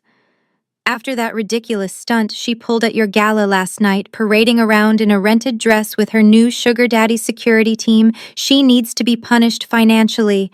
Squeeze that little library mouse for everything she has left." Richard did not have the energy to explain the massive federal bank raid or the frozen venture capital accounts to his mother. His mind was entirely consumed by his desperate delusional fantasy regarding the Aegis Global chairman. He stopped in the middle of the hallway, turning to face a large reflective glass window to aggressively adjust his expensive silk tie. He checked his reflection, practicing his most confident, commanding smile. "Do not worry about the legal fees," Mother Richard said, his voice carrying a manic, fragile edge. "Stella is entirely irrelevant now. Today is not about her or her pathetic little attempts to make us jealous. Today is about securing our empire." He turned to Sienna, who was chewing nervously on her manicured thumbnail, and grabbed her firmly by the shoulders. "Listen to me very carefully," Richard whispered fiercely, his eyes wide and wild. "We walk into that courtroom holding our heads high. We show zero weakness. The chairman of Aegis Global is a shark, and he wants to see if I have the blood to swim in his waters. He orchestrated this entire court meeting to bypass the federal freeze and fund my firm directly. Once I shake the Aegis chairman's hand, we will be billionaires by lunchtime. And Stella will be scrubbing toilets to pay off the debt from that ridiculous dress she rented. Jamal wiped a bead of sweat from his forehead, nodding rapidly. Just get the money, Richard. Just get the money so I can get my server nodes back online before I lose my house. The group made their way down the long, echoing corridor to the assigned family court chamber. They pushed through the heavy wooden double doors and stepped into the quiet room. The space was standard and unremarkable, featuring 2 large wooden tables facing a raised judge's bench. The room was currently empty. I had not arrived yet, and neither had the mediator. Richard let out a loud, arrogant scoff, taking his seat at the respondent's table. He leaned back in his chair, draping his arm casually over the backrest. "Look at this!" Richard mocked, gesturing to the empty table beside them. "She is probably too terrified to even show up. She knows her little charade is over." Sienna sat closely beside him, taking a deep breath and trying to arrange her face into a look of sophisticated calm. Brenda and Jamal took their seats in the gallery benches right behind them. They waited in the tense silence, their eyes locked eagerly on the heavy wooden doors at the front of the room, expecting a wealthy older billionaire to walk through and hand them the keys to the world. The heavy brass doorknob finally turned. The heavy wooden doors swung open wide. Richard instantly shot up from his chair, buttoning his suit jacket and pasting on his most charming, aggressive business smile, ready to greet his savior. But the smile froze instantly on his face. The person walking through the door was not a corporate billionaire, and it was certainly not the standard family court mediator they had seen just a few days prior. It was the Chief Justice of the state Supreme Court. He was an incredibly imposing man, with stark white hair and a deeply serious expression, wearing his heavy black judicial robes. And he was not alone. Flanking the Chief Justice on both sides were 4 heavily armed federal agents, wearing dark suits and tactical earpieces, their hands resting cautiously near their holstered weapons. The sheer authority radiating from the group instantly suffocated the remaining oxygen in the room. Richard swallowed hard, his practiced smile faltering slightly. But his delusional ambition quickly overrode his common sense. His desperate mind instantly rationalized the intense situation. He assumed the federal agents were simply there to provide top-tier security for the incoming billionaire chairman he was so eager to meet. He quickly smoothed his tie again, practically vibrating with nervous energy. The Chief Justice walked past the standard wooden tables and took his seat at the elevated wooden bench, his face completely unreadable. The federal agents silently fanned out, securing the entire perimeter of the courtroom. 2 of the heavily armed men took positions flanking the heavy wooden doors, while the other 2 marched to the front. They stood like immovable stone statues behind an empty, high-backed leather chair positioned directly in the center of the room. This was a new addition. A chair that had not been there during our initial mediation. It was clearly a VIP seat, an imposing throne reserved specifically for the Aegis Global representative.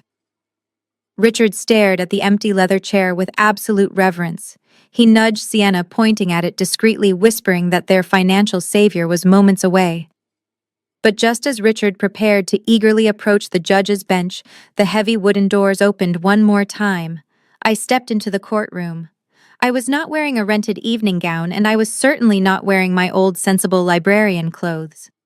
I wore a perfectly tailored, razor-sharp charcoal business suit, carrying nothing but a sleek, unmarked leather portfolio. My posture was completely straight, my expression entirely unbothered.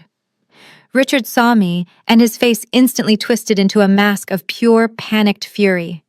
He darted across the room, intercepting me in the middle aisle. He grabbed my arm roughly, his grip bruising as he tried to forcefully steer me toward the back of the room. "What are you doing? Walking down the center aisle?" Richard hissed, his voice a frantic, aggressive whisper. "I told you to stay out of the way. The chairman of Aegis Global is about to walk through those doors at any second. If a man of his incredible stature sees a pathetic, broke woman like you sitting at the main mediation table, he will think my entire firm is a complete joke. You are going to offend him before I even get a chance to speak. You are going to ruin my one chance to save my venture capital fund and get my accounts unfrozen. Go sit in the absolute back row with my mother, or better yet, turn around and leave the building right now. I stopped walking. I looked down at his hand aggressively gripping my sleeve. I did not flinch, I did not argue, and I certainly did not pull away. I simply stared at his fingers with cold, terrifying indifference until the heavy, freezing silence made him uncomfortable enough to slowly let go. I did not say a single word to him. I casually adjusted my suit jacket, stepping around him as if he were nothing more than an inconvenient piece of furniture. I continued walking down the center aisle. I walked right past the petitioner's table where my cheap folding chair usually sat. I walked right past Richard's expensive legal team, ignoring their confused stares. I walked directly to the absolute center of the room, approaching the heavy, high-backed leather chair, guarded by the federal agents. This was the exact seat Richard believed was meant for his billionaire savior. I calmly pulled the heavy chair out, smoothed my suit trousers, and sat down directly in the center VIP position. I placed my unmarked leather portfolio on the polished mahogany table in front of me, folded my hands perfectly still, and looked up at the Chief Justice. The entire courtroom froze. The silence was so absolute, you could hear the subtle ticking of the wall clock. Richard's brain completely short-circuited. He stared at me sitting calmly in the absolute seat of power flanked by federal security, and his fragile, desperate ego violently snapped. He completely lost whatever tiny fraction of composure he had left. "Get out of that chair right now!" Richard screamed, his voice echoing violently off the high ceilings as he lunged forward, his face turning a dark, dangerous shade of purple. "That seat is reserved for the Aegis chairman. You are going to get us all thrown in federal prison." He did not even make it 2 steps. Before Richard could get anywhere near my table, the 2 federal agents standing directly behind my chair stepped forward simultaneously. They moved with terrifying synchronized precision, placing their hands firmly on the grips of their holstered weapons. "Step back immediately, sir." The lead agent barked, his voice, carrying the lethal, unquestionable authority of the federal government. "Take one more step toward the chairwoman, and you will be forcefully detained." Richard froze mid-step, the angry red color instantly draining from his face, as the reality of the federal agent's lethal threat washed over him. He stared at the hand resting firmly on the holstered weapon, his arrogant chest suddenly heaving with panicked breaths. He slowly raised his hands in a gesture of surrender and took 3 deliberate steps backward. He stumbled slightly as he retreated to the respondent's table, practically falling into the cheap wooden chair next to Sienna. He tugged nervously at his collar, his eyes darting frantically around the room, desperately trying to construct a narrative that made sense to his massive ego. He simply could not accept that the federal agents were protecting me. His brain immediately twisted the agent's warning. He convinced himself the guard had sarcastically called me chairwoman to mock my arrogant seating choice, or that I was simply keeping the seat warm for the real billionaire who was about to walk through the doors. Before Richard could open his mouth to complain about the rough treatment, the Chief Justice leaned forward over the elevated wooden bench. He raised his heavy wooden gavel and brought it down with a thunderous, deafening crack. The sharp sound echoed violently off the high ceilings, instantly silencing the lingering murmurs from Richard's legal team and completely commanding the absolute attention of every single person in the room. "This court is now in session." The Chief Justice announced, his deep, gravelly voice radiating an unquestionable, terrifying authority. "I advise everyone in this room to remain seated and remain completely silent. Any further outbursts or aggressive movements will result in immediate federal detainment." The Chief Justice adjusted his reading glasses and looked down at the thick stack of highly classified documents resting on his bench. He did not look at Richard's expensive divorce lawyer. He did not acknowledge the trivial family court paperwork that had brought us here. Instead, he folded his hands together and delivered the words that would officially rewrite the entire financial landscape of the country. Let the record show that the standard dissolution of marriage proceedings formally scheduled for this morning have been officially superseded by federal jurisdiction, the Chief Justice declared smoothly. We are no longer conducting a simple family court settlement. This hearing has been legally repurposed. By direct order of the federal judiciary, we are here today to execute a binding mandate regarding the unsealing and complete transfer of the Aegis Global Trust, exactly as required by the late founder's ironclad will. A collective gasp rippled through Richard's side of the room. Sienna gripped the edge of the table, her knuckles turning completely white. Brenda leaned forward in the gallery, her eyes wide with greedy anticipation. But it was Richard who reacted the most dramatically. Despite the fact that his venture capital firm was currently frozen, his mistress's father was facing federal prison, and I was sitting directly in the center VIP chair flanked by armed guards. Richard's delusional arrogance reached an absolute peak. He heard the words Aegis Global Trust, and his mind completely erased every single negative consequence of the past 24 hours. He genuinely believed his manic theory was unfolding perfectly. Richard turned around in his chair, leaning over the low wooden railing separating the tables from the gallery. He looked directly at Jamal, who was still sweating profusely from his massive crypto losses. Richard flashed a wild, triumphant smirk that stretched from ear to ear. "See?" Richard whispered loudly, his voice vibrating with absolute, unfiltered greed. "I told you exactly what was going to happen. The chairman is using my divorce proceeding as a legal smokescreen to execute a massive corporate merger. He froze the bank to test my resilience, and now he is stepping in to personally fund my firm. I am the chosen one, Jamal. We are about to be untouchable billionaires." Jamal wiped his forehead with a trembling hand, a desperate smile finally breaking through his panic. He nodded frantically, fully buying into Richard's insane fantasy. They both turned their attention back to the front of the room, practically vibrating in their seats, as they waited for an imaginary older gentleman to walk out of the judge's chambers and hand them a massive fortune. The Chief Justice completely ignored Richard's obnoxious whispering. He gestured to the senior legal counsel standing near the bench. The lawyer stepped forward carrying a small, velvet-lined tray. Resting precisely in the center of the tray was an old, thick parchment envelope. The Chief Justice reached down and picked up the heavy envelope. It was secured shut with a massive pool of dark crimson wax, deeply stamped with the imposing crest of Aegis Global. He held it up for the official court cameras to record. He looked directly at me, offering a subtle, respectful nod, and then he firmly broke the wax seal. The loud, crisp snap of the breaking seal echoed through the space, and the entire room went absolutely terrifyingly dead silent. The loud, crisp snap of the breaking seal echoed through the space, and the entire room went absolutely terrifyingly dead silent. The Chief Justice pulled a thick stack of aged, heavy parchment from the envelope. He smoothed the pages flat against the polished wood of his elevated bench. The silence in the courtroom was so profound and heavy that you could hear the subtle rustle of the thick paper shifting. He adjusted his reading glasses, his expression entirely stoic, and began to read aloud. His deep voice carried the absolute, unyielding weight of federal law. "Let the record reflect the unsealing of the master trust document for Aegis Global," the Chief Justice declared smoothly. "I will now read the official summary of the holding company's primary assets into the record to establish the sheer scale and magnitude of this federal transfer." He paused, running his index finger deliberately down the first page of the ancient document. The Aegis Global Trust currently holds undisputed outright ownership of 40% of the critical data center infrastructure across the entire United States.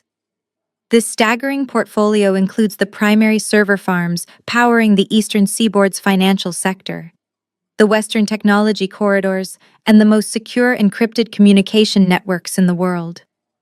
Jamal gasped audibly. He leaned over the low wooden railing, separating the gallery from the main floor, his eyes practically bulging out of his head. 40%, Jamal whispered frantically, his voice shaking with absolute disbelief. "Richard, do you understand what that means? If you get even a tiny fraction of that control for your new fund, I can run 1 million crypto nodes on premium bandwidth. I can get my servers back online today. We can buy matching mega yachts by next week. We will be kings. Richard did not even turn around to look at his desperate brother-in-law. He was completely mesmerized, practically salivating as he stared up at the Chief Justice. He gripped the edge of the respondent's table so tightly that his knuckles turned stark white. He was already spending the limitless money in his mind, envisioning himself ringing the opening bell on Wall Street, flanked by supermodels and boarding private jets. He genuinely believed this massive, unprecedented empire was being handed to him on a silver platter because of his brilliant venture capital networking. Furthermore, the Chief Justice continued turning to the next heavy page. The trust retains exclusive rights and full ownership of over 3,000 core artificial intelligence patents. These specific patents form the foundational, irreplaceable architecture for modern global telecommunications, defense networking, and automated banking systems. The real estate portfolio also includes prime unencumbered commercial skyscrapers in Manhattan, London, Tokyo, and Geneva. Sienna let out a breathless, desperate sound. She pressed her manicured hands against her chest, her mind instantly calculating how many designer bags, luxury sports cars, and private islands she could buy once Richard secured this massive partnership. She completely forgot about her father currently suffering a severe heart attack in federal custody. The sheer, overwhelming magnitude of the wealth being described temporarily erased every single one of her problems. She looked at Richard with absolute worship, thinking she had successfully tied herself to the wealthiest man on the planet. Brenda, however, was getting restless in the gallery. She kept shifting in her hard wooden seat, craning her neck to look over her shoulder at the heavy double doors at the back of the courtroom. She frowned deeply, tapping her expensive designer handbag impatiently against her knee. "Where is he?" Brenda whispered loudly to Jamal, her tone laced with wealthy entitlement. "The judge is reading the list of all these magnificent assets, but the billionaire chairman is still not here. Is he going to make a dramatic entrance at the end?" Richard needs to be ready to stand up, shake his hand, and close the deal immediately. Richard nodded sharply at his mother's words, aggressively adjusting his expensive silk tie one more time. He sat up completely straight, puffing out his chest, ready to leap to his feet the moment an older distinguished gentleman walked through those doors to claim the empty throne. He was completely blind to the fact that the throne was already occupied. The combined market valuation of these physical assets, intellectual property, and liquid capital reserves, the Chief Justice announced, his voice echoing with absolute finality, is currently verified at $1.2 trillion. $1 trillion. The massive number hung in the air, heavy and almost completely incomprehensible to the human mind. It was not just extreme wealth, it was world-altering power. It was the kind of money that could buy and sell entire governments without blinking. The Chief Justice slowly lowered the heavy parchment. He stacked the papers neatly on his bench, aligning the edges with meticulous precision. He took off his reading glasses and folded them slowly. He did not look at the heavy wooden doors at the back of the room. He did not look at Richard's eager, salivating face. The Chief Justice looked directly at the center of the room. He looked past the two armed federal agents, focusing his sharp, intelligent gaze entirely on me. Richard noticed the judge's shifting gaze. He frowned deeply, his arrogant, greedy smile faltering slightly as he realized the Chief Justice of the State Supreme Court was looking right at the woman he had just divorced and tossed onto the street. As explicitly stipulated in the founding documents, the Chief Justice said, his voice softer now, but carrying a profound, unquestionable respect. The total transfer of this monumental trust was completely contingent upon two specific conditions. The first was the sole beneficiary reaching her 33rd birthday. The second was the legal binding severance of all parasitic, opportunistic financial ties. The Chief Justice picked up a secondary piece of paper. It was the heavily biased post-nuptial divorce decree Richard had aggressively forced me to sign just 24 hours ago. The judge held it up for the entire room to see. "With the filing of this final waiver yesterday afternoon, both conditions have been flawlessly met," the Chief Justice declared. He looked directly into my eyes, and to the absolute horror of everyone sitting at the respondents' table, the highest-ranking judge in the state slowly bowed his head. As stipulated upon her 33rd birthday and the legal severance of all parasitic ties, the sole beneficiary is recognized. The Chief Justice said, his voice ringing with absolute authority. Congratulations, Chairwoman Stella. Congratulations, Chairwoman Stella. The words left the Chief Justice's mouth and seemed to hang suspended in the perfectly still air of the courtroom. Chairwoman Stella. The syllables echoed off the polished mahogany walls, bouncing back to strike Richard and his pathetic entourage with the devastating force of a physical blow. Time seemed to grind to an absolute halt. I sat perfectly still in my high-backed leather chair, my hands folded neatly on my leather portfolio, watching the spectacular slow-motion collapse of their entire reality. Richard completely stopped breathing.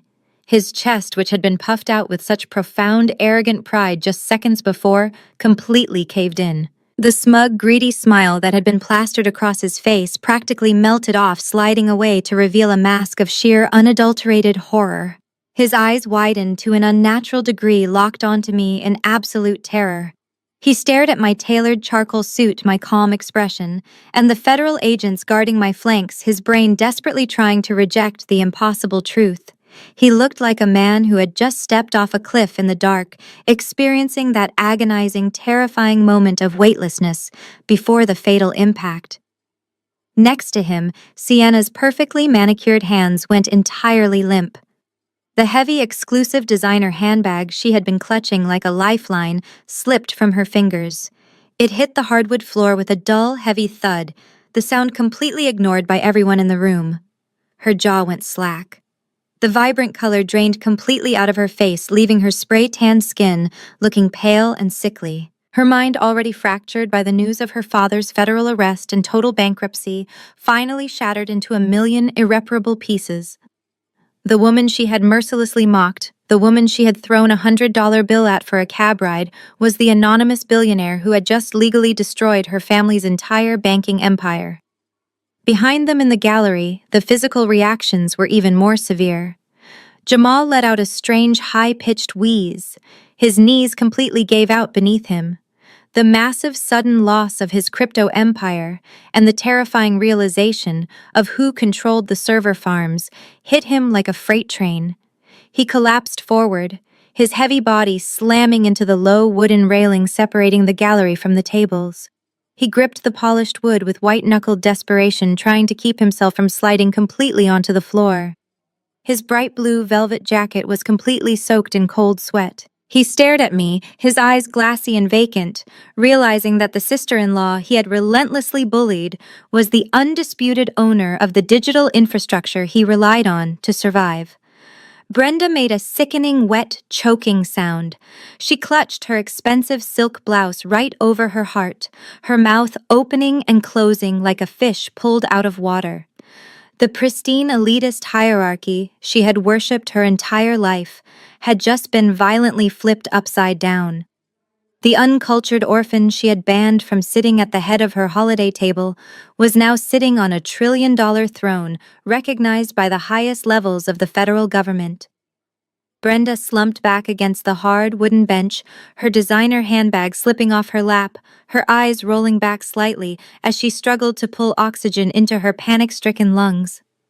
She realized in that exact moment that she had traded genuine loyalty for absolute, humiliating ruin. I did not offer them a single ounce of 말쓰라지 어디 네.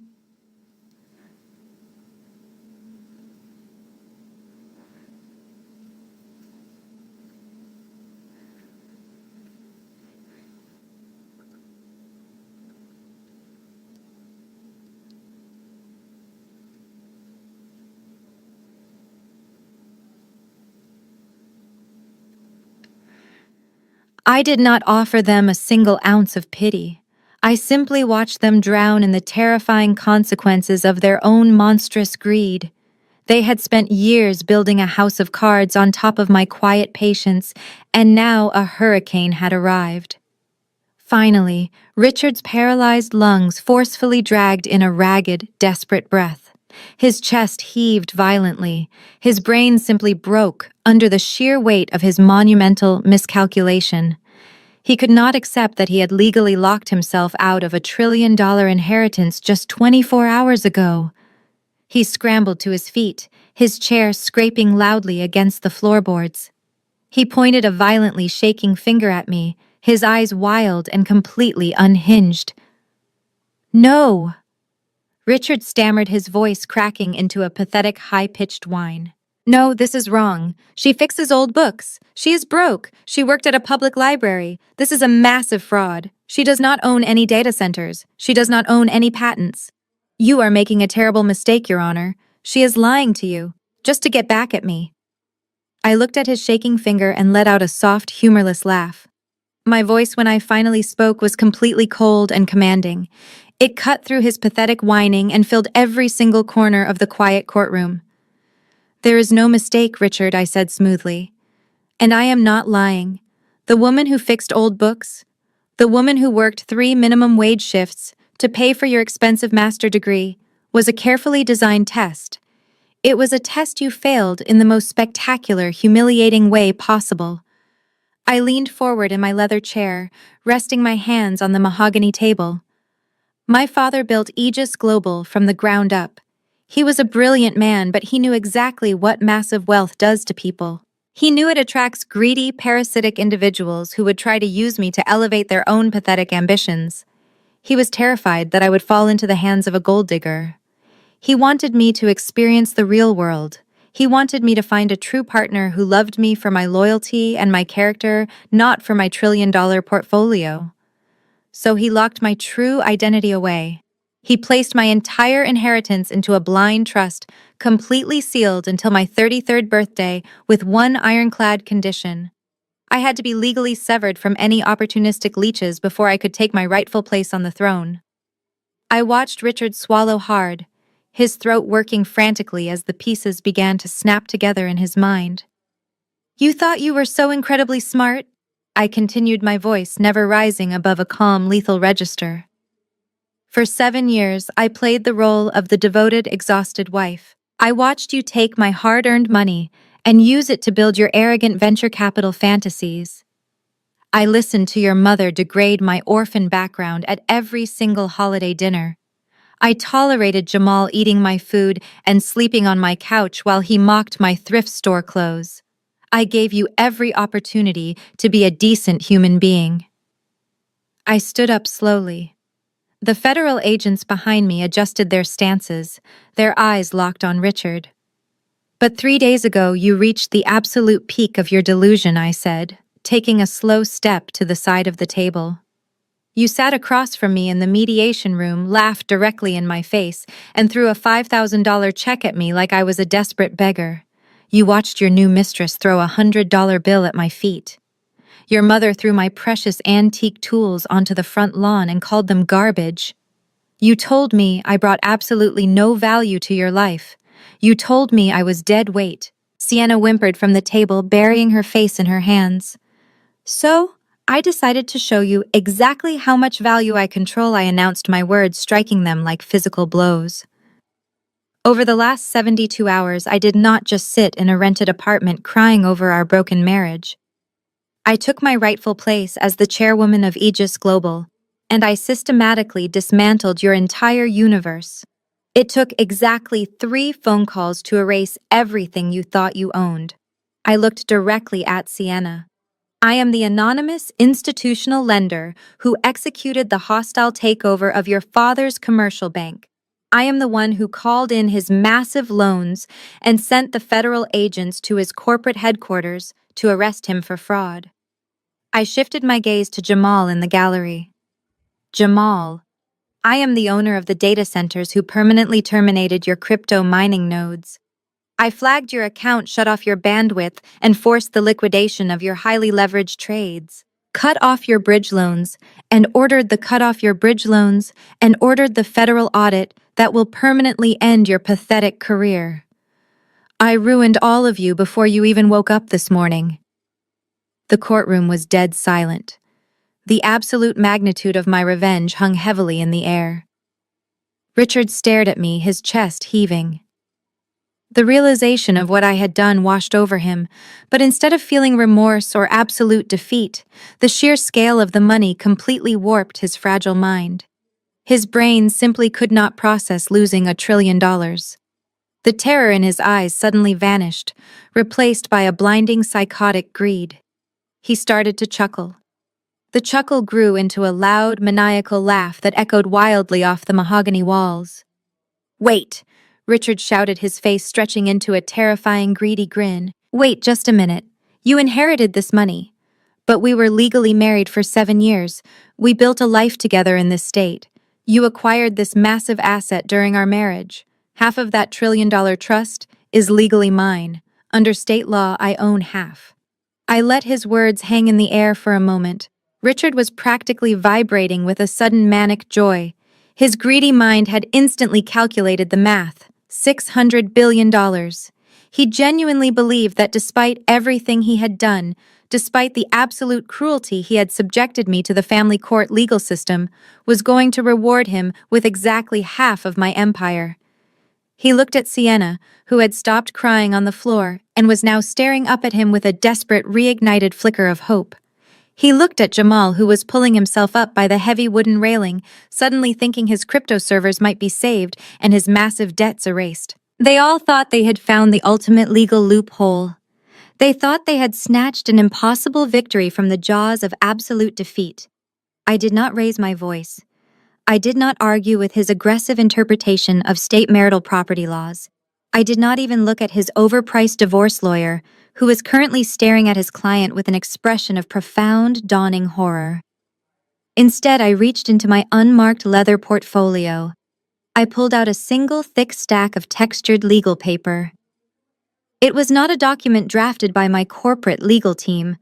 It was the exact document his slick, highly paid venture capital lawyer had aggressively pushed across the mediation table just yesterday morning. I placed my hand flat on the heavy paper and slid it smoothly across the polished mahogany table.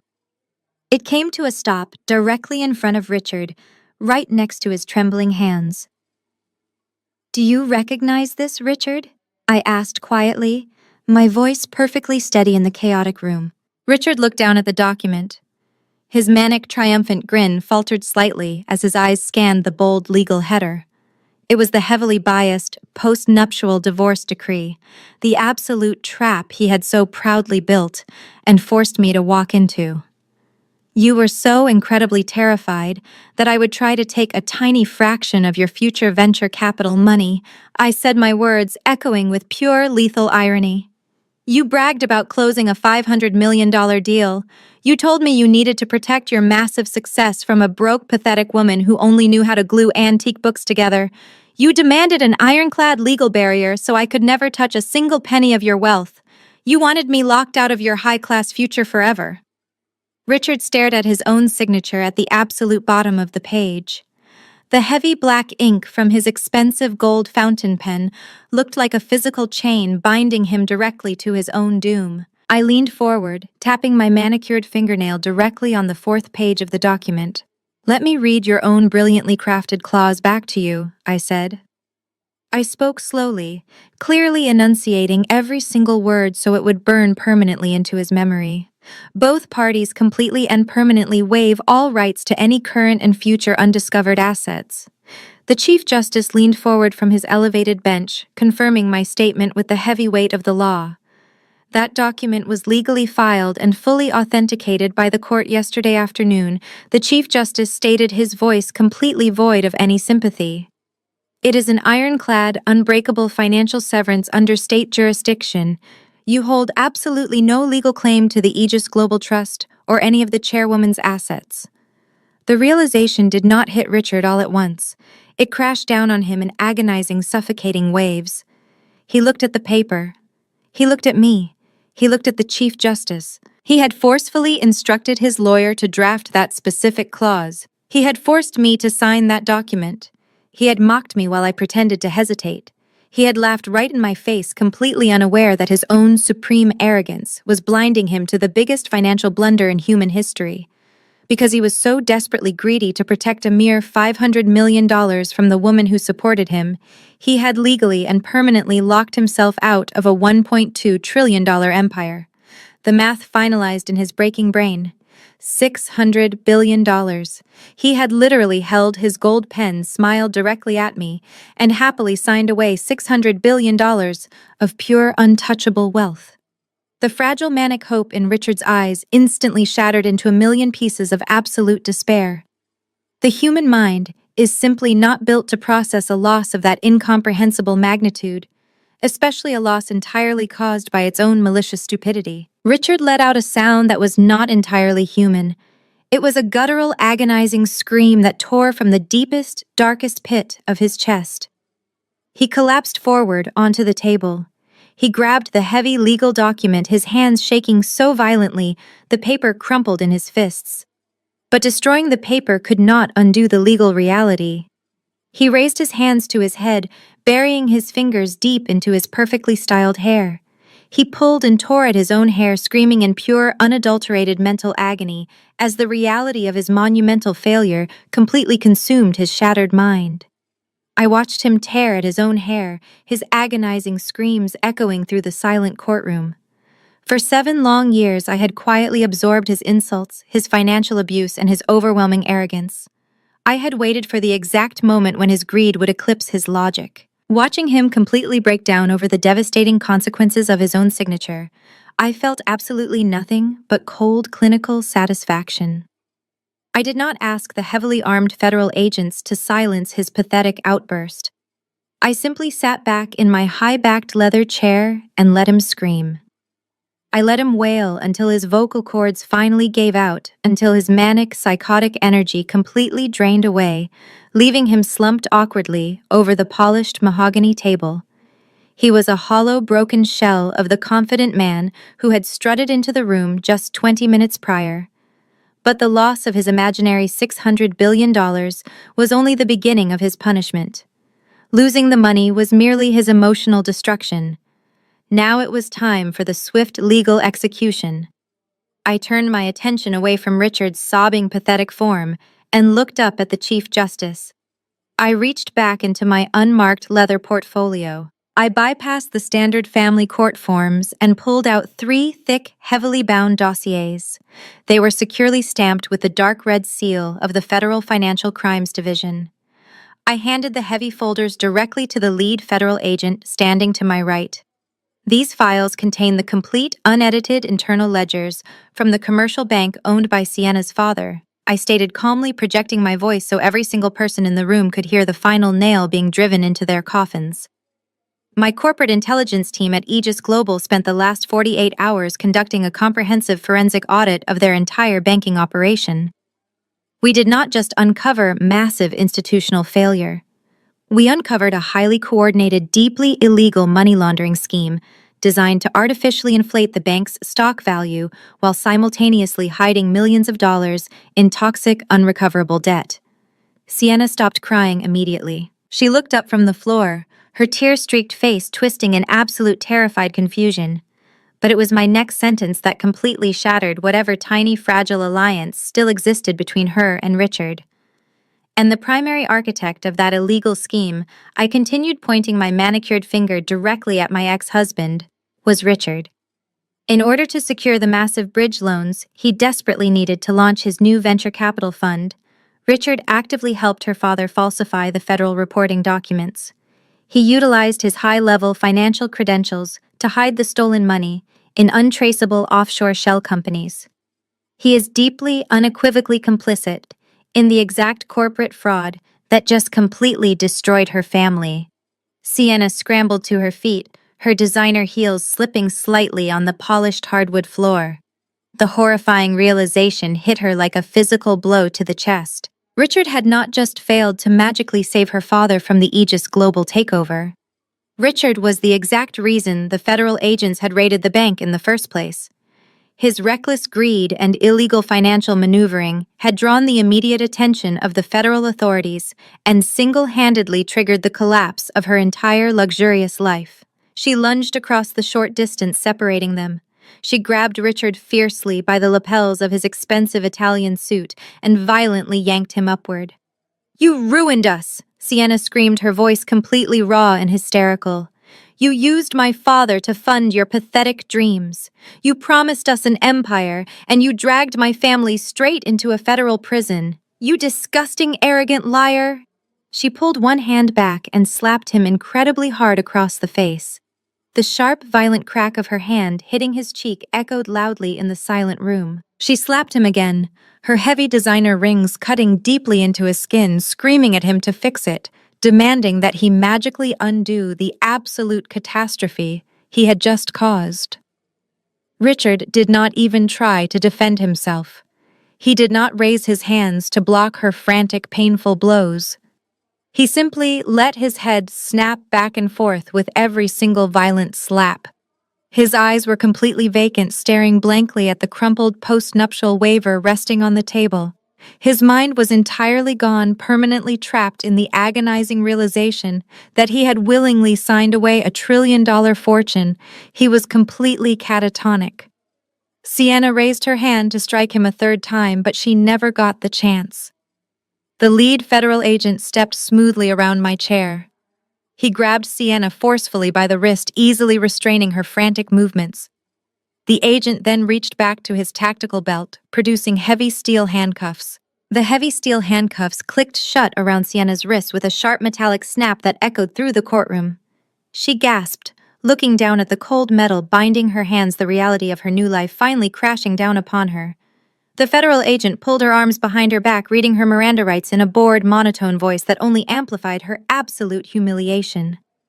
Richard remained slumped over the table, completely unresponsive to Sienna's frantic screaming, as the agent forcefully escorted her away from the respondent's table. The grand, arrogant empire they had hallucinated just an hour ago was now a crime scene. While the entire room was captivated by Sienna's dramatic arrest and Richard's catatonic breakdown, movement in the back of the gallery caught my eye. It was Jamal. The loud, obnoxious crypto broker who had spent years eating my food and insulting my clothes had suddenly gone completely silent. He was practically dripping with cold sweat, his bright blue velvet jacket stained dark with fear. Seeing Sienna in handcuffs had finally broken through his thick skull. He realized that if my intelligence team had audited Sienna's father's bank, they had undoubtedly audited his digital footprint as well. Jamal slowly slid off the wooden gallery bench. He kept his head down, crouching slightly as he tried to blend into the shadows of the back row. He took slow, agonizingly quiet steps toward the heavy double doors at the rear of the courtroom. He thought the federal agents were too distracted by Sienna to notice him. He thought he could just slip out a trembling hand, his fingers mere inches from the brass doorknob. I did not raise my voice to stop him. I simply raised my right hand and snapped my fingers. The sharp sound cut through Sienna's fading sobs like a whip. Instantly, the two heavily armed federal agents stationed at the rear exit moved into action. Before Jamal's fingers could even brush the brass handle, the agent stepped firmly in front of the heavy wooden doors, crossing their muscular arms and completely blocking his path. Jamal froze, letting out a pathetic squeak of terror as he stared up at the stone-faced guards. He slowly turned around, his eyes wide and pleading, looking directly at me, sitting calmly at the front of the room. "Where exactly do you think you are going, Jamal?" I asked, my voice projecting effortlessly across the silent courtroom. "Did you really think I would meticulously dismantle Richard's firm and Sienna's bank, but somehow forget about the parasite living on my couch?" Jamal swallowed hard, his hands shaking violently at his sides. "Stella, please," he stammered, his booming voice reduced to a pathetic, breathy whisper. "I did not do anything illegal. My servers just crashed. I am just a guy trying to make a living on the blockchain. You already shut down my nodes. I lost everything. Is that not enough punishment?" I stood up from the VIP chair and walked slowly down the center aisle, stopping just a few feet away from where he stood, trembling. "Trying to make a living," I repeated, letting out a cold, dismissive laugh. "My corporate intelligence team pulled the server logs, Jamal. We know exactly how you funded those massive crypto nodes. You were not just making bad investments. You were utilizing heavily encrypted illegal backdoor protocols to siphon massive amounts of stolen electricity directly from the municipal grid to power your mining rigs. Jamal's face turned completely ashen. He took a stumbling step backward, but the federal agents stood like brick walls behind him. And it gets much worse, I continued, my voice echoing with lethal precision. You used your brother-in-law's venture capital firm as a digital shield. You illegally accessed Richard's secure trading algorithms to front-run corporate investments, using insider trading protocols to manipulate your own crypto wallets. You committed massive federal wire fraud, energy theft, and corporate espionage. The evidence is completely undeniable, and it has already been handed over to the Securities and Exchange Commission. The last ounce of fake bravado vanished from Jamal's body. His knees completely buckled. The man who had mocked my cheap clothes and laughed at my $5,000 divorce settlement collapsed onto the hardwood floor. He fell entirely to his knees, clasping his hands together in a pathetic gesture of prayer. Hot tears streamed down his face, ruining his arrogant facade. "Stella, please," Jamal sobbed, crawling forward on his knees until he was practically groveling at my feet. "Please, you cannot do this to me. I will go to federal prison for decades. We are family. You are my beloved sister-in-law. I was just joking around before. I always respected you. Please show me some mercy. I have absolutely no money left." I looked down at the pathetic man groveling on the floor. I reached into the side pocket of my pristine suit jacket. My fingers brushed against the crisp piece of paper I had saved from the mediation room. I pulled it out and looked at it. It was the exact $100 bill Sienna had thrown at me, the money Jamal had laughed at while telling me to take a cheap cab home. I held the crisp bill between my fingers, letting it catch the light. I looked down into his desperate, crying eyes, with absolute freezing indifference. "You told me to take a cab with $100? I said softly, my voice devoid of any mercy. I let the bill slip from my fingers. It fluttered down slowly, landing perfectly on his tear-stained velvet shoulder. "I think you will need this for the prison bus." I watched the crisp $100 bill settle onto Jamal's trembling shoulder, sealing his pathetic fate. He did not even try to brush it off. He simply stared blankly at the polished hardwood floor, completely paralyzed by the terrifying reality of his impending federal prosecution. The courtroom was eerily quiet for a brief moment, the silence only broken by the faint muffled sounds of Sienna continuing to scream hysterically out in the corridor as she was dragged toward the holding cells. Then a sudden piercing wail shattered the stillness inside the room. It was an ugly, desperate sound of pure panic. I looked toward the gallery. Brenda was clambering clumsily over the low wooden railing. Her tailored pink designer suit, which she had worn like a royal uniform just an hour ago, was now wrinkled and disheveled. She dropped her expensive luxury handbag, leaving it abandoned on the wooden bench. Brenda hit the floor heavily, her knees slamming against the hardwood, but she did not stand up. Instead, she began to literally crawl across the center aisle toward me. "Stella, my sweet girl Brenda," wailed her shrill voice, completely cracking under the weight of her absolute desperation. Heavy tears streamed down her face, ruining her perfect, expensive makeup and leaving dark streaks of mascara running down her cheeks. She crawled closer, reaching her trembling manicured hands out, as if she were trying to grab the hem of my tailored charcoal trousers. "Please, Stella, my beautiful daughter." I took a sharp, deliberate step backward. The physical revulsion I felt for this woman was overwhelming. I looked down at her crawling on the floor with absolute unfiltered disgust. "Do not touch me, Brenda," I commanded, my voice cold and hard as steel. "And do not ever call me your daughter again." Brenda recoiled slightly but kept her hands clasped tightly together in front of her chest, begging like a desperate animal. "I am so sorry," she sobbed loudly, bowing her head toward my shoes. "I was a monster. I was a foolish, shallow, wicked old woman blinded by money and status. I treated you so terribly, but I know you have a good heart. You always had such a pure, forgiving heart. Please, Stella, I am begging you on my hands and knees. Do not send my boy to federal prison. He made a terrible mistake, but he can fix it. Let Richard come home to you. He loves you. He has always loved you. We are your family. Family, I repeated, letting the word hang heavily in the cold air of the courtroom. I let out a sharp, humorless laugh. You do not have the slightest idea what that word actually means.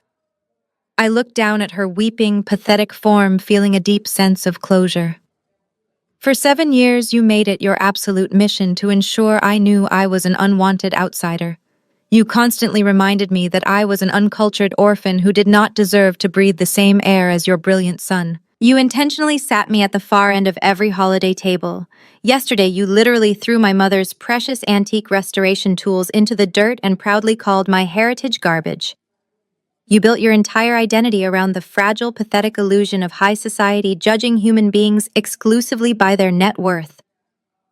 Brenda whimpered, squeezing her eyes shut as her own cruel history was thrown back in her face. True family is built entirely on loyalty, Brenda, I said, my voice echoing with absolute finality. It is built on standing by someone when they have absolutely nothing. You threw me away like trash for a $5,000 check and a woman whose father you falsely believed could buy you a bigger house. Now look at you. You are completely stripped of your fake royalty, begging on the dirty floor of a family court. You are going to return to your exclusive country club with absolutely nothing but the humiliating reality that your son is a convicted federal felon. You have no status left. I turned my back on her, completely severing my attention. I left Brenda sobbing uncontrollably on the floor, her entire world shattered beyond repair. I looked directly at the lead federal agent standing near the respondent's table and gave him a single sharp nod.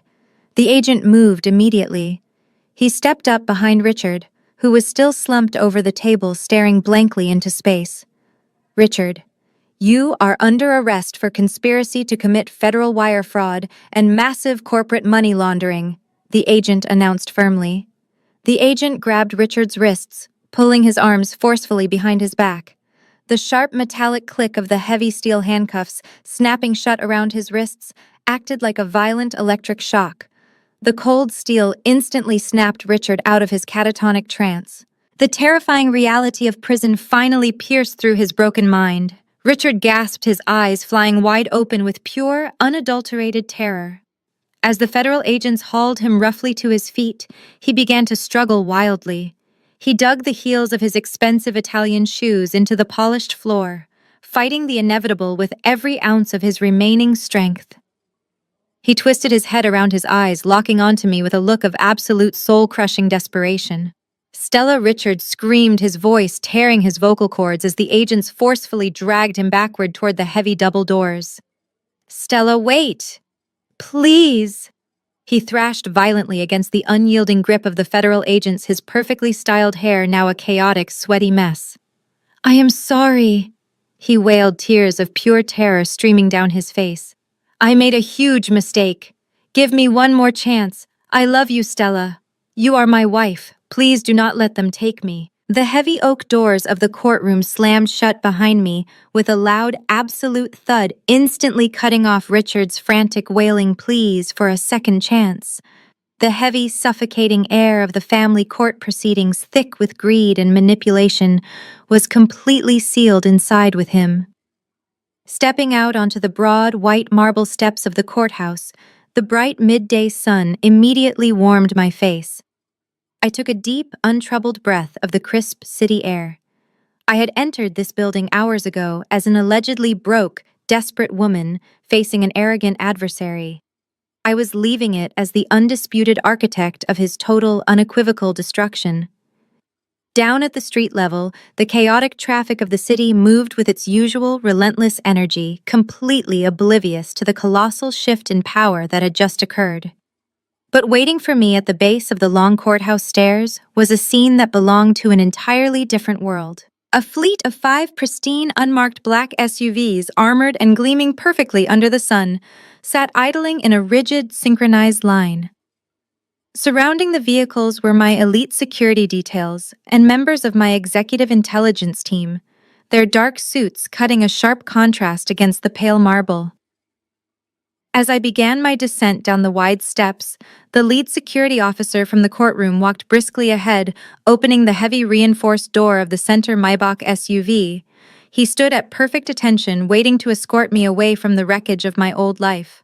I walked down the steps with slow, deliberate precision.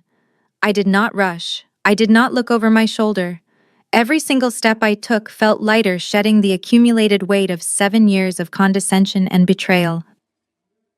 Richard, Sienna, Brenda, and Jamal had all desperately tried to reduce my worth to a single insulting number written on a $5,000 check. They thought their fragile status and borrowed money gave them the absolute right to discard me like trash. But they failed to understand the most dangerous truth about pushing someone into the dark. Sometimes that person learns exactly how to see in the dark, and they emerge commanding the shadows. I reached the bottom of the steps. The lead security officer offered a slight respectful bow as I approached the open door of the Maybach. "Is everything secured, Mr. Harrison?" I asked quietly, looking toward my chief trustee, who was waiting by the vehicle. "Every single directive has been flawlessly executed, Madam Chairwoman," Mr. Harrison replied smoothly, handing me a fresh, encrypted titanium tablet. "The federal authorities have formally assumed full control of the commercial bank and the venture capital fund. The crypto mining networks are permanently liquidated. The legal severance is absolute. Your trillion-dollar portfolio is completely untethered and fully operational. Where shall we direct the convoy?" I looked at the tablet, briefly scanning the final confirmation reports of their financial devastation. I did not feel an ounce of guilt.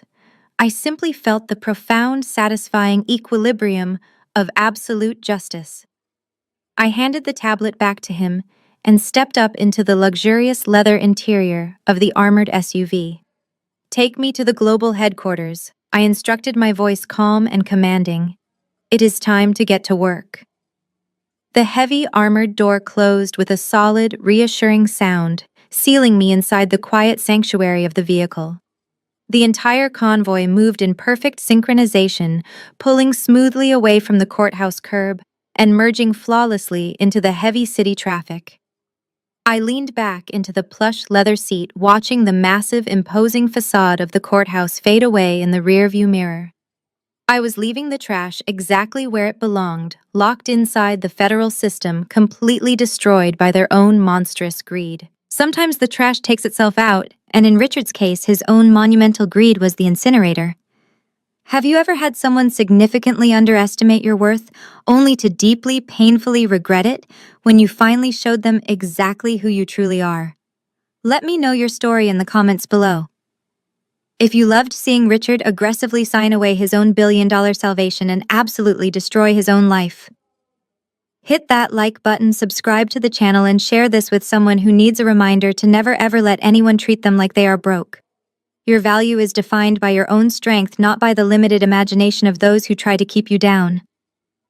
A lesson clearly illustrated throughout this story is that trying to build wealth unethically while mistreating others is a formula for failure. While wealth may provide a temporary facade, true power is cultivated through knowledge and holding on to empathy, particularly toward the seemingly powerless. Let this serve as a reminder to always embrace kindness, as it requires zero capital but yields immeasurable rewards.